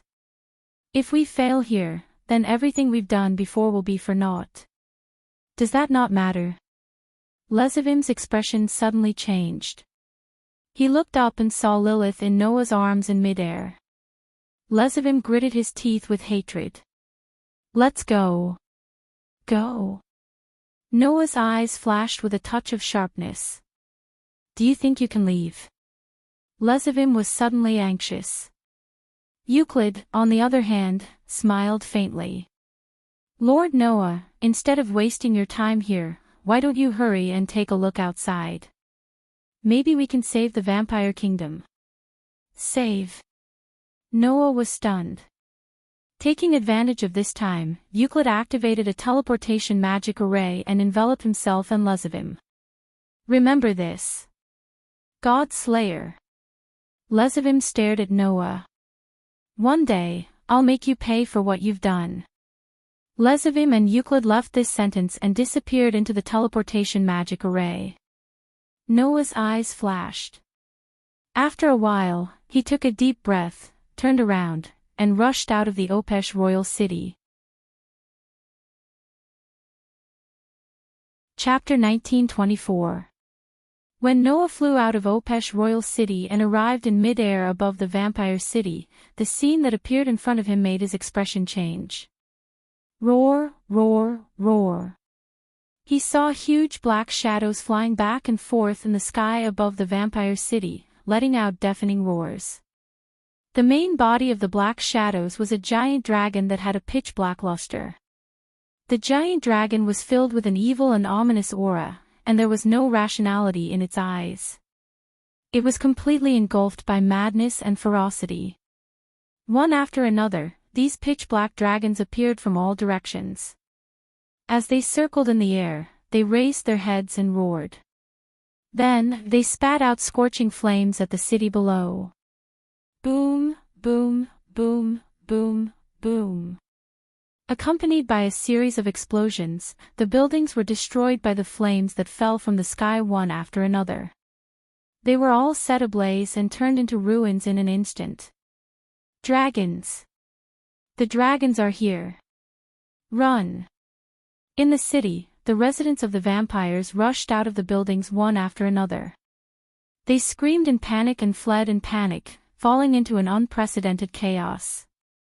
Under such circumstances, the pitch-black giant dragon spewed scorching flames at the city below mercilessly, destroying the buildings one by one. It was as if they were the embodiment of destruction and destruction. In the blink of an eye, the entire city turned into a sea of fire. The beautiful snowy scene from before disappeared without a trace under the ravaging of the pitch-black dragons. "What's going on?" Noah exclaimed in shock. "What's going on?" Noah wasn't shocked that the vampire city was suffering a disaster. What truly shocked Noah was the huge number of pitch-black dragons. Are those all evil dragons? Noah couldn't believe it. Since when were there so many evil dragons? Compared to the legendary evil dragons like Glendale, Radon, and Nidhogg, the aura of these evil dragons was unbelievably weak, let alone the strongest evil dragons like Clon Coac, Az Dahaka, and Apophis. However, even if they could not compare to the legendary evil dragons, each of these evil dragons had the strength of an intermediate evil demon. To Noah, this level of power was not much different from nothing, but there were too many of them. Therefore, even though the people living in the city were not normal humans, but vampires, they could only flee in panic under the onslaught of the evil dragons. However, the vampires could not escape the city at all. This was because there was a crystal-like barrier surrounding the city, preventing all vampires and evil dragons from leaving.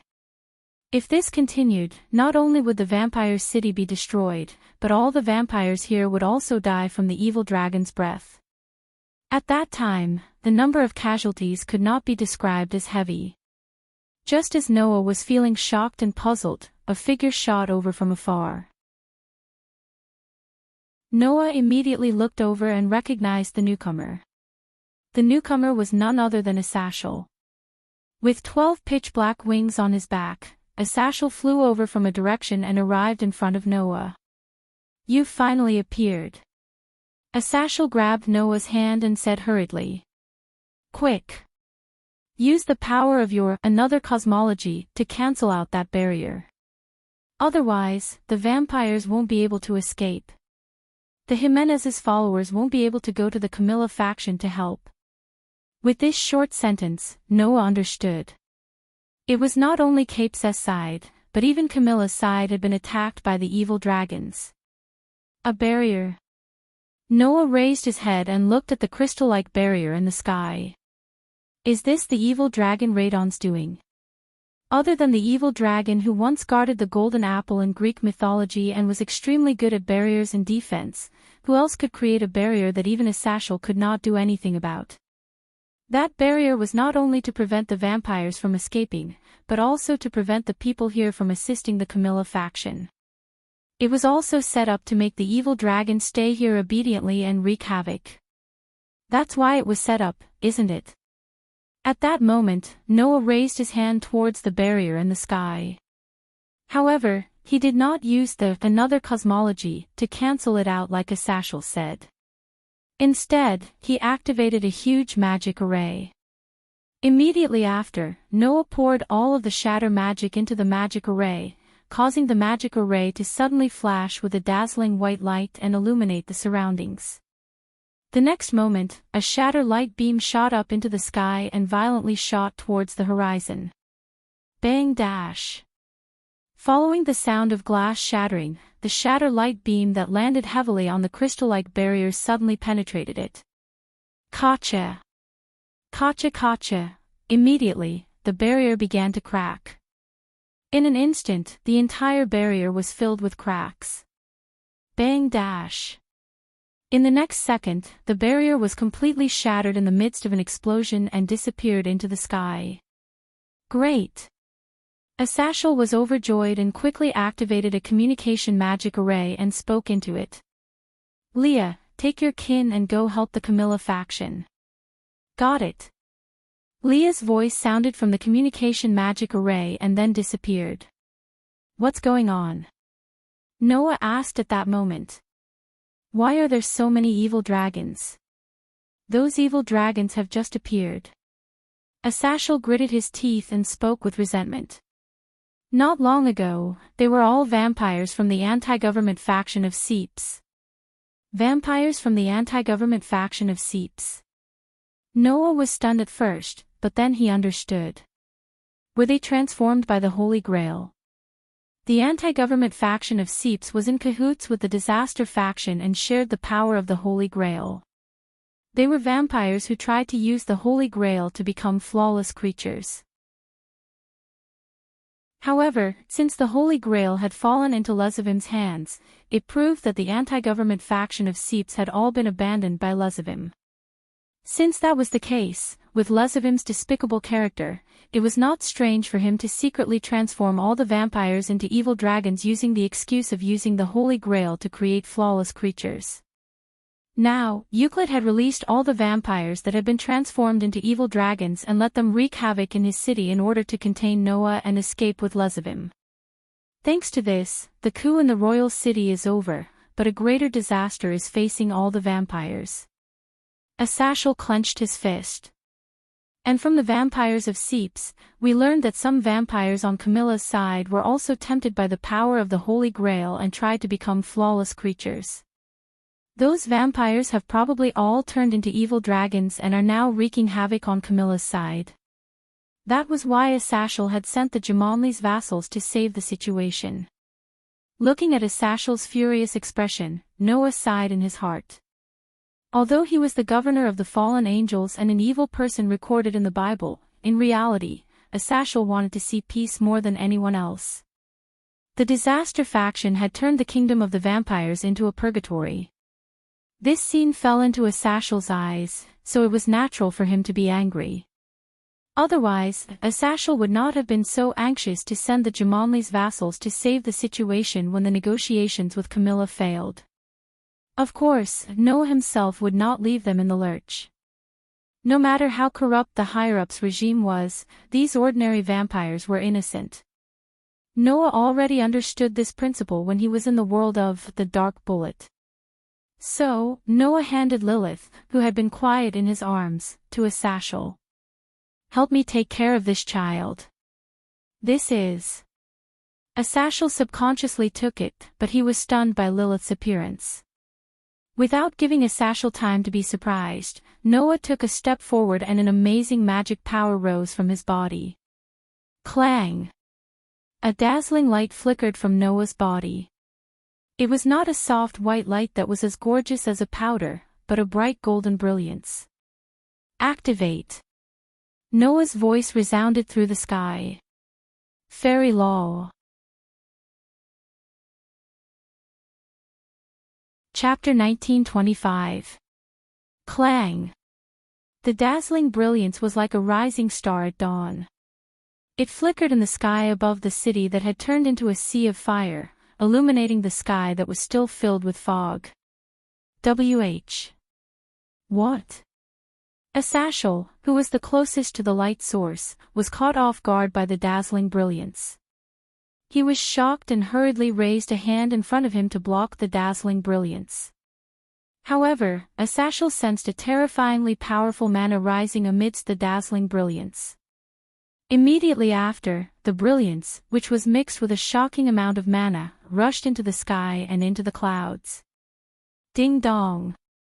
With a strange sound that was like the sound of a bell, an extremely exquisite and huge magic array suddenly appeared in the sky. It emitted a dazzling brilliance that illuminated the entire sky.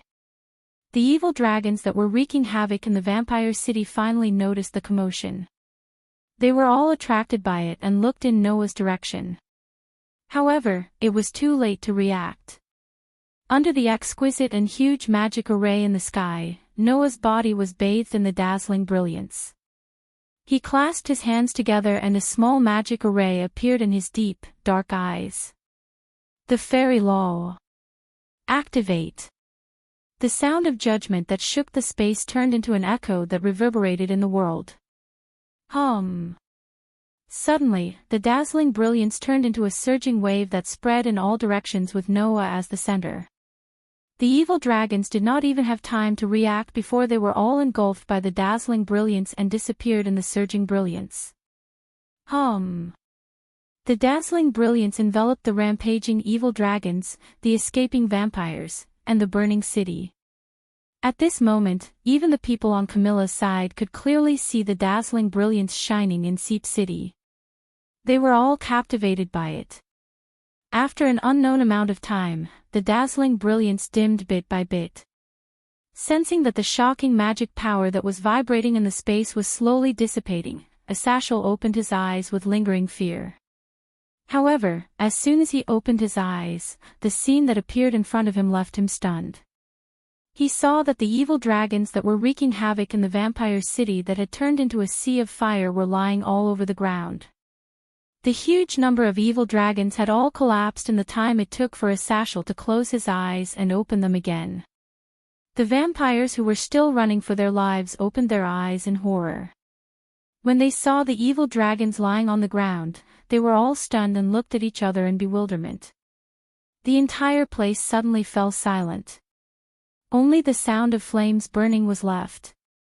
It was unusually strange. Only then did Noah let out a breath and turned his head to look at Asashel. "All right, give her to me." "Oh." Asashel responded as if he had lost his train of thought. He subconsciously passed Lilith to Noah, and then he realized what was going on, and his eyes widened. What? What was that just now? Magic? That's right.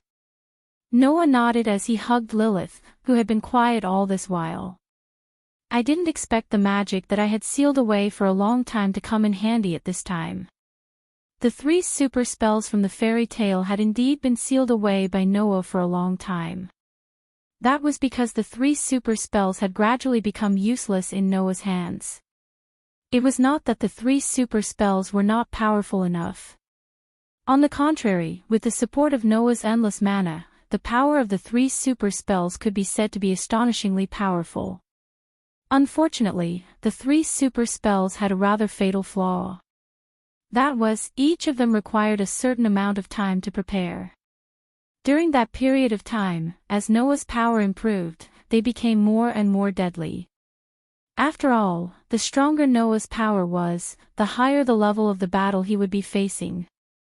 It was often unknown how many rounds could be exchanged in a second in a high-level battle.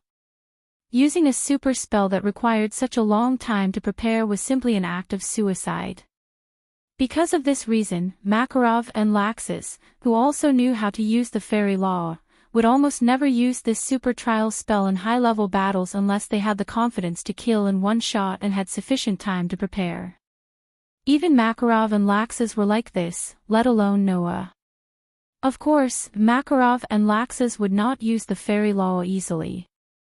That was also because once this super spell was used, regardless of whether it was successful or not, it would consume a large amount of mana. Of course, Noah did not have this problem, but his fighting ability was much stronger than Makarov and Laxus. The preparation time of the 3 super spells could be said to be a fatal flaw in his hands. In addition, other than the fairy law, the other 2 super spells also had other fatal flaws. The fairy glitter, a super killing spell, sometimes could not be used in other worlds because of the different positions of the sun, moon, and stars and the situation. Fairy sphere was an absolute defense spell that required a guild member's thoughts to gather its power. In other worlds where there were no guild members, it wouldn't be able to even freeze time. At most, it would be able to form a sturdy protective barrier. Coupled with the unavoidable extremely long preparation time, after becoming a god slayer, the 3 super spells were sealed by Noah and could no longer be used. However, while it was not good enough, it was better than bad. Leaving aside the fairy glitter and the fairy sphere, the fairy law was still very useful when it came to mowing the grass. It was just right to use it in such a situation. Don't worry, I only shook their minds. I did not directly destroy their minds, so they only fainted. Noah carried Lilith and flew forward.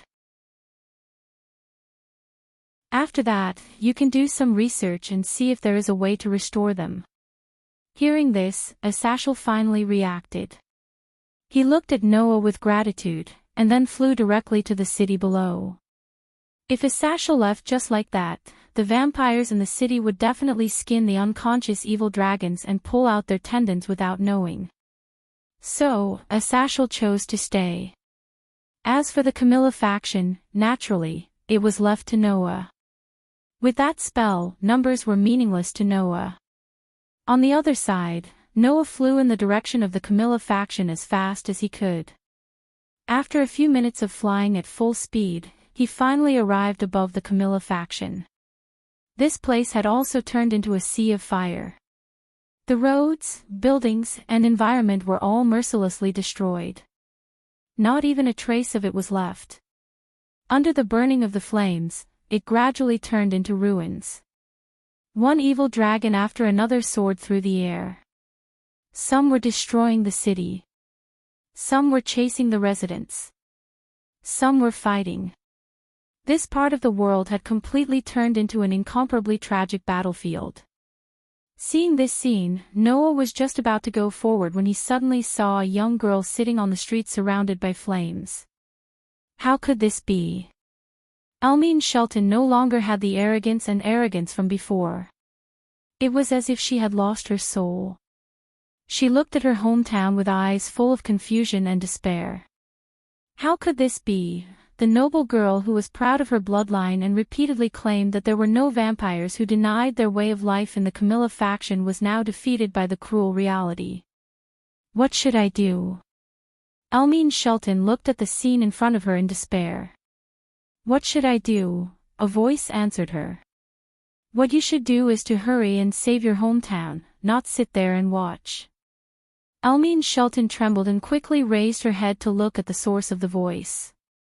There, Noah had already turned into a stream of light and rushed forward.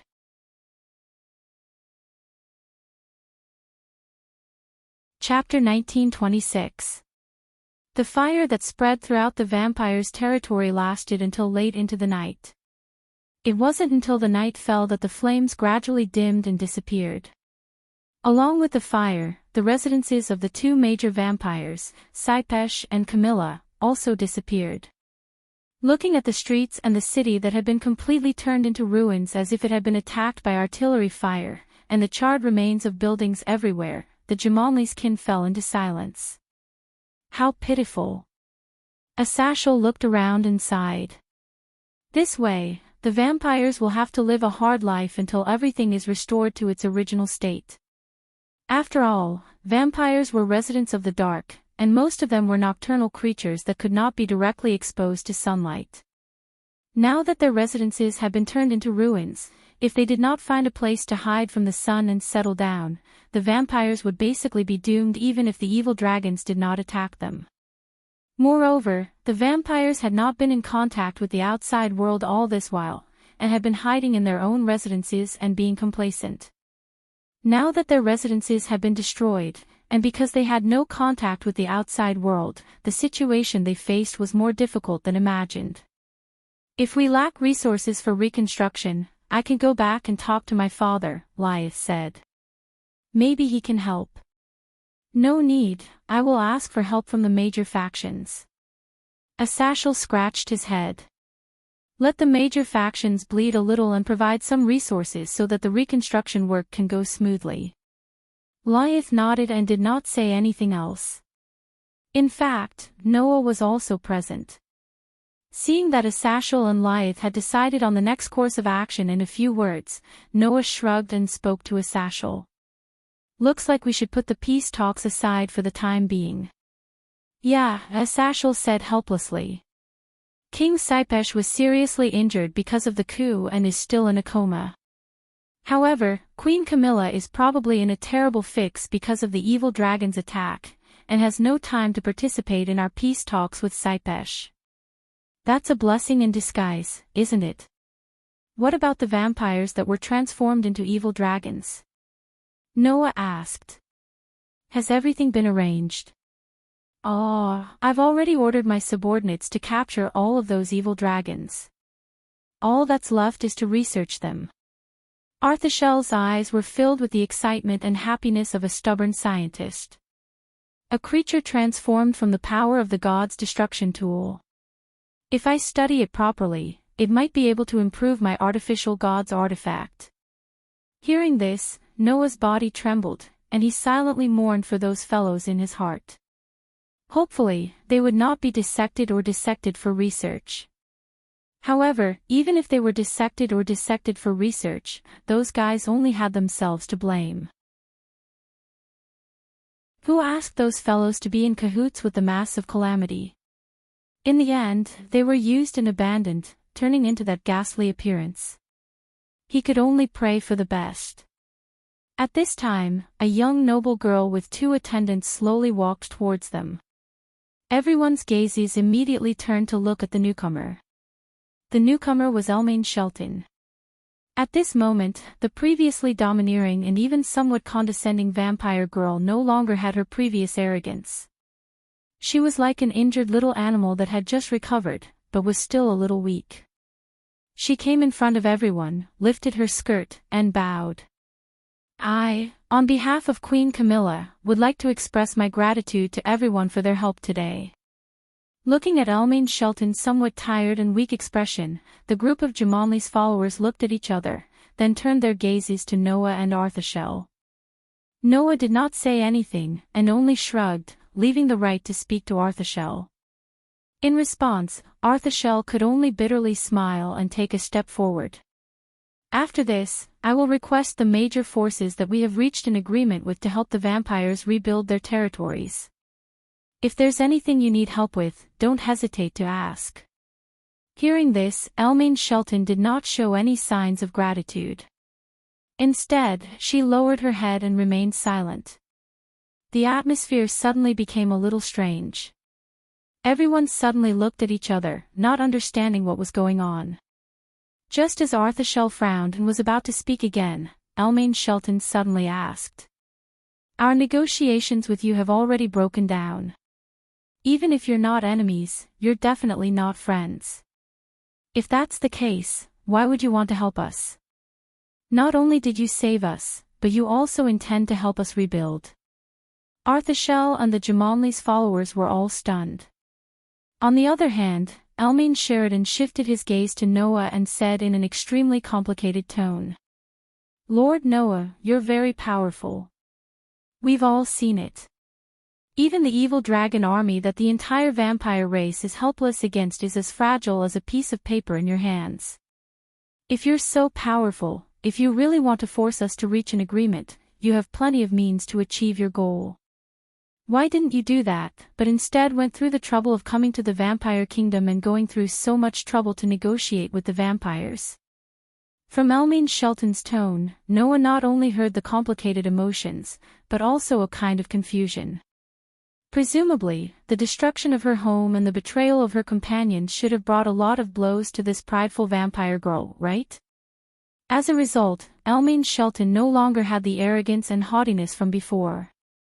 Instead, he noticed some details and problems that he hadn't noticed before. That was Noah's approach and attitude. That was why Elmaine Shelton asked this question. Noah raised his eyes and met Elmaine Scherstein's gaze. After a long while, he faintly said, "Don't worry about it. Because what we're after is peace." Hearing Zhang Tai's words, Elmaine Shelton's eyes rippled as he became completely speechless. That's right. Because what Noah was after was peace. Since he was after peace, there was no reason to force it. Even before, in front of the major mythical forces, Noah only chose to show his power. Whether or not to conclude a peace treaty was up to the mythical forces themselves to decide, and there was no coercion. Otherwise, if Noah really wanted to use forceful means to force the major forces to conclude a peace treaty, with the power of two, another cosmology, it was simply something that could be done easily. However, was such a forced peace really peace? That was just moving the battle on the surface to the dark. Not only was there no benefit, but there were only disadvantages, right? Noah would not do that kind of superficial work and lose the big picture for the small. And Noah's words also made Athathiel and the people of Jimenez's family look at each other and smile. Just like what teacher Noah said, what we're after is peace, not war, Liath said softly. Even if the negotiations break down, we won't leave your country in the lurch. Of course, what we hope to see is world peace, not just the safety of a single race. World peace cannot be achieved without a single person. Asashel looked at Elmain Shelton. So, we also hope that the vampires can become our partners and work with us to maintain this peace. Elmain Shelton's gaze swept over everyone. Seeing that there wasn't a trace of hypocrisy on their faces, he fell into silence once again. However, the perplexed expression on Elmain Shelton's face disappeared little by little. I truly feel everyone's sincerity. For the first time, Elmain Shelton showed a smile from the bottom of his heart. I will mention the peace treaty to Queen Camilla again and let her reconsider. Athathiel and the people of Jimenez's family suddenly laughed, extremely happy. The corners of Noah's mouth could not help but curl up slightly, and his heart was suddenly enlightened. I hope that one day I can sit at the negotiating table with all of you again and have a detailed discussion. Elmain Shelton bowed. I also hope that one day I can usher in real-world peace with all of you. Everyone nodded with a smile. In the night sky, stars began to appear one after another. They shone brightly, bringing light and hope to the boundless darkness.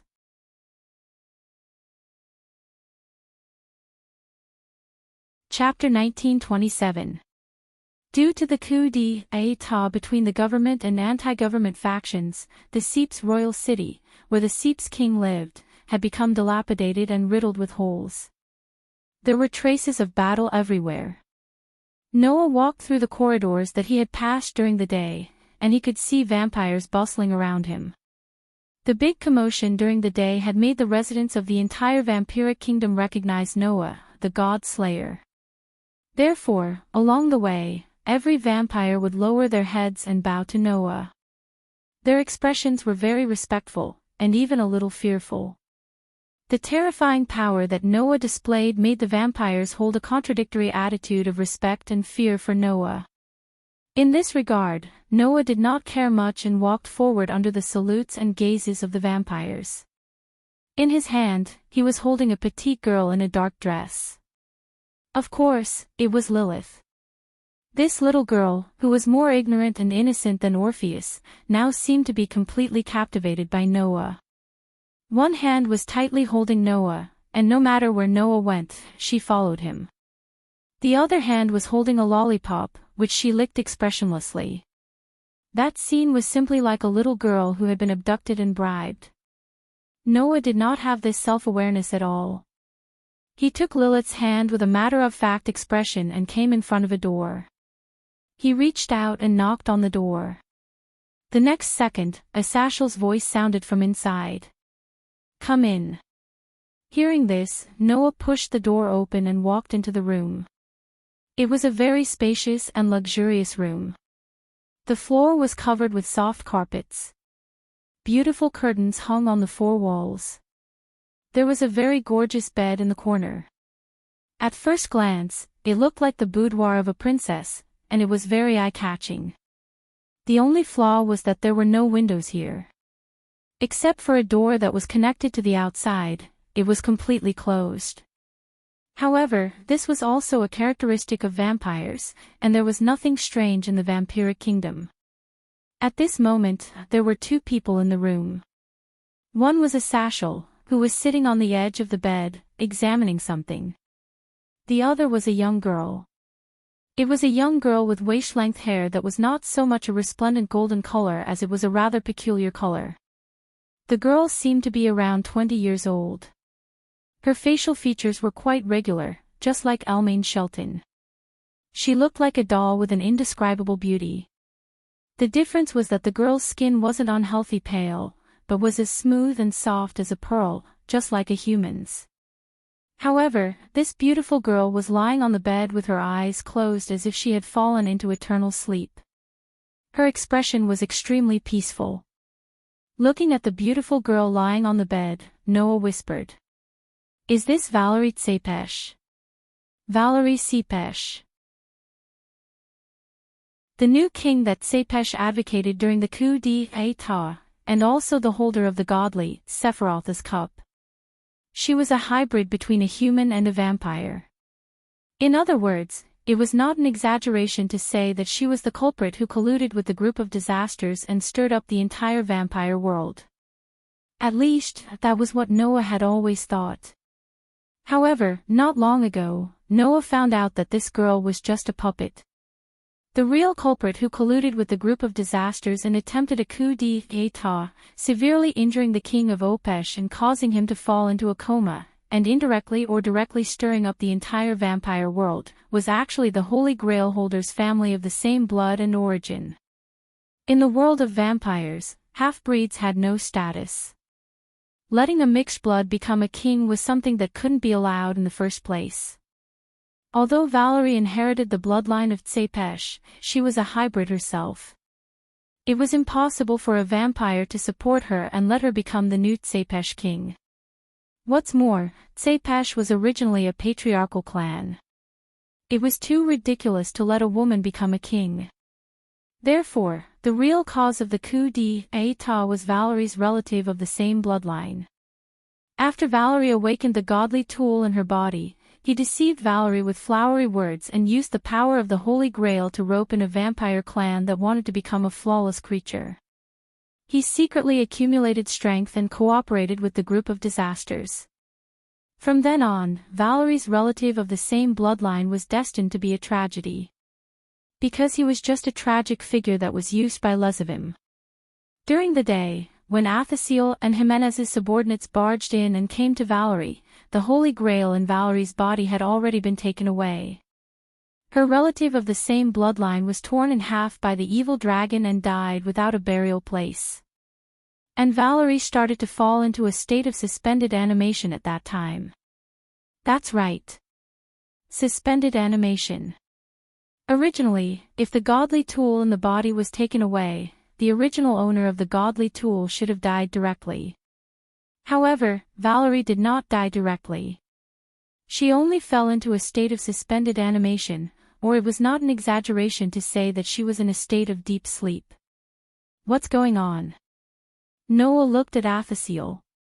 Why did Valerie Tsepesh not die directly after the godly tool was taken away? The reason is actually very simple. Athasiel seemed to be admiring and exclaiming at the same time. The Holy Grail that Lezavim took away is only a part of the godly tool in Valerie Tsepesh's body. It's not the whole thing. A part of the godly tool. Noah was stunned. You're saying that the Holy Grail in Lezavim's hands is only a part of the Sephiroth's cup? That's impossible, right? Undoubtedly, the Holy Grail that Noah saw in Lezavim's hands was complete. Moreover, the power was very complete. Even the evil dragons were completely resurrected. Lezavim even used the power of the Holy Grail twice to heal his injuries. Noah saw it clearly. In the end, that power was only a part of the Holy Grail. How was that possible? I thought it was impossible at first, but after carefully examining Valerie Tsepesh's body, I confirmed it. Athasiel met Noah's gaze and said word by word.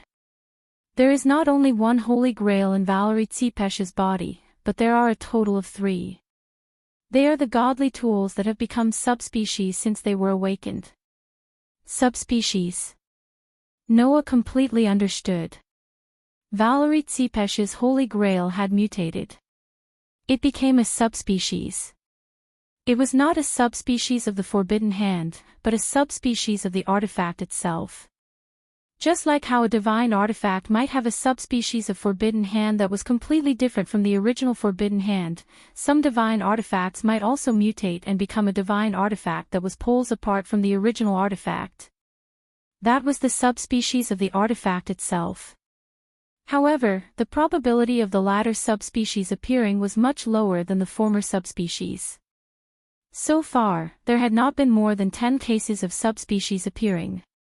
As for the godly tool subspecies, it was almost unprecedented. The probability of its appearance was frighteningly low. In the end, there was only one here. I don't know if the person in charge knows about this. Only one of the 3 holy grails in Valerie Tsipesh's body was taken away. The remaining 2 still exist in her body, so the holder of the holy grail didn't die directly. Athasiel glanced in Valerie's direction. However, even if only a part of the artifact is taken out, it will greatly affect the holder. If the holy grail that was taken away is not found and reimplanted in her body, the little girl will probably never wake up. Hearing Athasiel's words, Noah fell into silence. Find the holy grail that was taken away. That was easier said than done. I've heard. Athasiel's expression became serious, and there was even a faint trace of resentment. The person currently leading the disaster squad is that bastard Lyran, right? That's right. Noah nodded. It's that surpasser who is as famous as Sizax and Ichuka. However, this statement is too exaggerated. Wasn't it? Compared to Sizax and Ichuka, Lezavim's strength was really far inferior. In this regard, Athasiel said this. Surpasser refers to surpassing in terms of race, not power. Although that bastard Lyran is much weaker than Sizax and Ichuka, he also has abnormal abilities.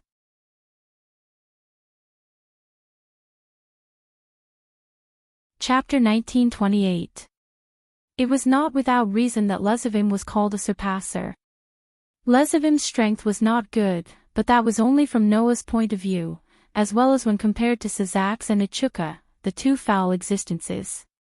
In fact, from an objective point of view, Lezavim was definitely worthy of the title of surpasser. First of all, Lezavim was the son of the demon king Lucifer and the mother of demons, Lilith. His bloodline had already surpassed the category of demons. Even his demon wings had the highest grade of 12 pieces, which was the best among demons. Secondly, although Lezavim's strength was far from that of Sizax and Ichuka, he was also beyond the level of the demon king. Even a Sashal might not be his opponent. Therefore, whether it was in terms of bloodline or strength, Lezavim was worthy of the title of a surpasser. Most importantly, those who were known as surpassers all had extraordinary powers that demons could not possess. Sizax and Ichuka were shown in terms of absolute strength. Lezavim was shown in terms of ability. The artifact is nullified. Any power, characteristics, and effects produced by the artifact are ineffective. As long as it is the power of the artifact, it cannot cause any harm, a Sashal said. That man has such an ability that can nullify the power created by the God of the Bible, which is beyond the reach of the various mythical forces. This is what makes that guy special. Nullification of the artifact. Noah was slightly stunned. Lezavim still has such an ability. You didn't use the artifact when you fought with him, right? Asashal seemed to understand something. It's natural that you don't know. That ability is only effective on the artifact. If you didn't use the artifact, you naturally wouldn't have seen it. Fortunately, you are not a human like Chow Chow, who relies heavily on the power of the artifact. Otherwise, you would be in big trouble. Is that so? Noah looked at Asashal. What if it was an artificial artifact created by you? My artificial artifact? Arthashel did not expect Noah to ask such a question. He hesitated for a moment before shaking his head. It shouldn't work either. After all, my artificial divine artifact is a replica of a divine artifact. Since Lezavim's divine artifact is ineffective, and even the original can work, there's no reason why the replica won't work, right? That's true. Noah nodded, but then he remembered something. That's not right. If that guy had the ability to nullify divine equipment, then how could he make the Holy Grail work on him? Could it be that the ability could be controlled by oneself? But that's not right, is it? Noah couldn't help but recall a detail that he had overlooked before. When Lesavim took out the Holy Grail, he didn't touch it at all. Instead, he let the Holy Grail float in his palm or float around him. Did that mean that even Lesavim himself couldn't control that ability? Was it the type that would always be in effect? Once Lesavim touched the Holy Grail would stop functioning. But if that was the case, how could the Holy Grail work on Lesavim? Just as Noah was extremely puzzled, Draeger's voice sounded in Noah's mind. I think that the divine artifact nullification ability should be similar to a defensive mechanism.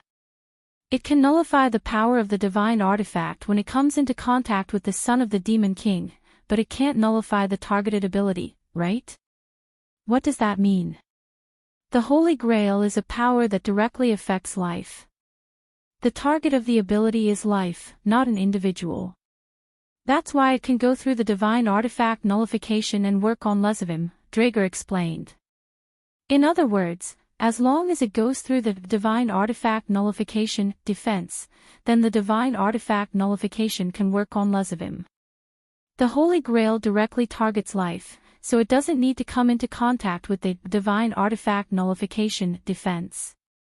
Draeger's words made Noah raise his eyebrows, and the corner of his mouth slowly rose. Defense? If that's the case, that's right. Draeger confirmed Noah's thoughts. If you use the third ability of the gauntlet, which can penetrate defense, then the son of the Demon King's divine artifact nullification won't be a problem. In other words, even the strongest ability that Lesavim was so proud of would not work on Noah. If there was another chance to fight, then Noah would definitely be able to give Lesavim a big surprise. At this time, Asashel said to Noah again. However, the most terrifying thing about Lesavim is not his strength, but his malice. That guy is a real bastard, and I'm sure you've seen it. Even Wally hates him and has always wanted to kill him. I'm worried that, with that guy's level of bastard, after he gets the Holy Grail, he won't just use it to revive the evil dragon and increase his combat power. Then what else can he do? Noah asked subconsciously. Could it be that there's still a terrifying existence that can be revived? I'm not sure, but I'll let the major forces investigate, Asashel said with a very serious tone. I have a feeling that the real crisis is coming. Noah narrowed his eyes slightly and nodded slowly. After that, Asashel said that he would bring Valerie back to the underworld and let the demons, angels, and fallen angels protect her. He would definitely not let the other two holy grails in her body be used by people with evil intentions. Moreover, King Kaipesh had already awakened, and Queen Camilla also expressed her willingness to have another discussion. When the vampires were done dealing with the aftermath, they would sit at the negotiating table with the two major forces, Kaipesh and Camilla, to promote this time's peace talks. With the existence of the grace of saving the vampiric world, as well as the common enemy that destroyed their home, as well as the promise of the major forces to assist in the reconstruction of the vampiric world in the near future, it was believed that the matter of the peace negotiation could be considered to be completed. In view of this, Noah's group had to continue staying here for a while. Noah had no objections to this. As for the school, Tsang was in charge, so there was nothing to worry about. As for the family, Orpheus also had Ashtar and Athena to accompany him. Although there were some parts that were worrying, with Athena, the former goddess of wisdom, there shouldn't be any problems. The rest was the matter here. After exchanging opinions and plans with Asashel, Noah brought Lilith out of Valerie's room. As soon as he came out, Noah met someone. Gasper. Noah was surprised for a moment and immediately understood. Are you here to see Valerie? Yes. Gasper's expression seemed a little sad. Although Valerie will be transferred to the underworld soon, I'm still a little worried. Gasper's worry was not without reason. Because Gasper and Valerie were childhood sweethearts. They grew up together and suffered the contempt and disdain of the pure-blooded vampires toward the mixed bloods. They supported each other in their dark lives. That was the reason why Gasper had reacted so strongly to Valerie's name. It was said that the reason Gasper was able to escape from the vampire's territory and meet Leah was because of Valerie's help. Under such circumstances, it was naturally impossible for Gasper not to have a reaction to Valerie's name. After learning about this, Noah was also glad that he did not directly destroy the Holy Grail when facing Lezavim. Otherwise, this timid student of his would probably hate him for the rest of his life. Asashel is helping Valerie with her examination. It should be over soon. Noah patted Gasper's shoulder. You can go in directly. Got it. Gasper quickly responded and walked past Noah. Just as he was about to enter the room, he suddenly stopped and looked in Noah's direction with hesitation in his eyes.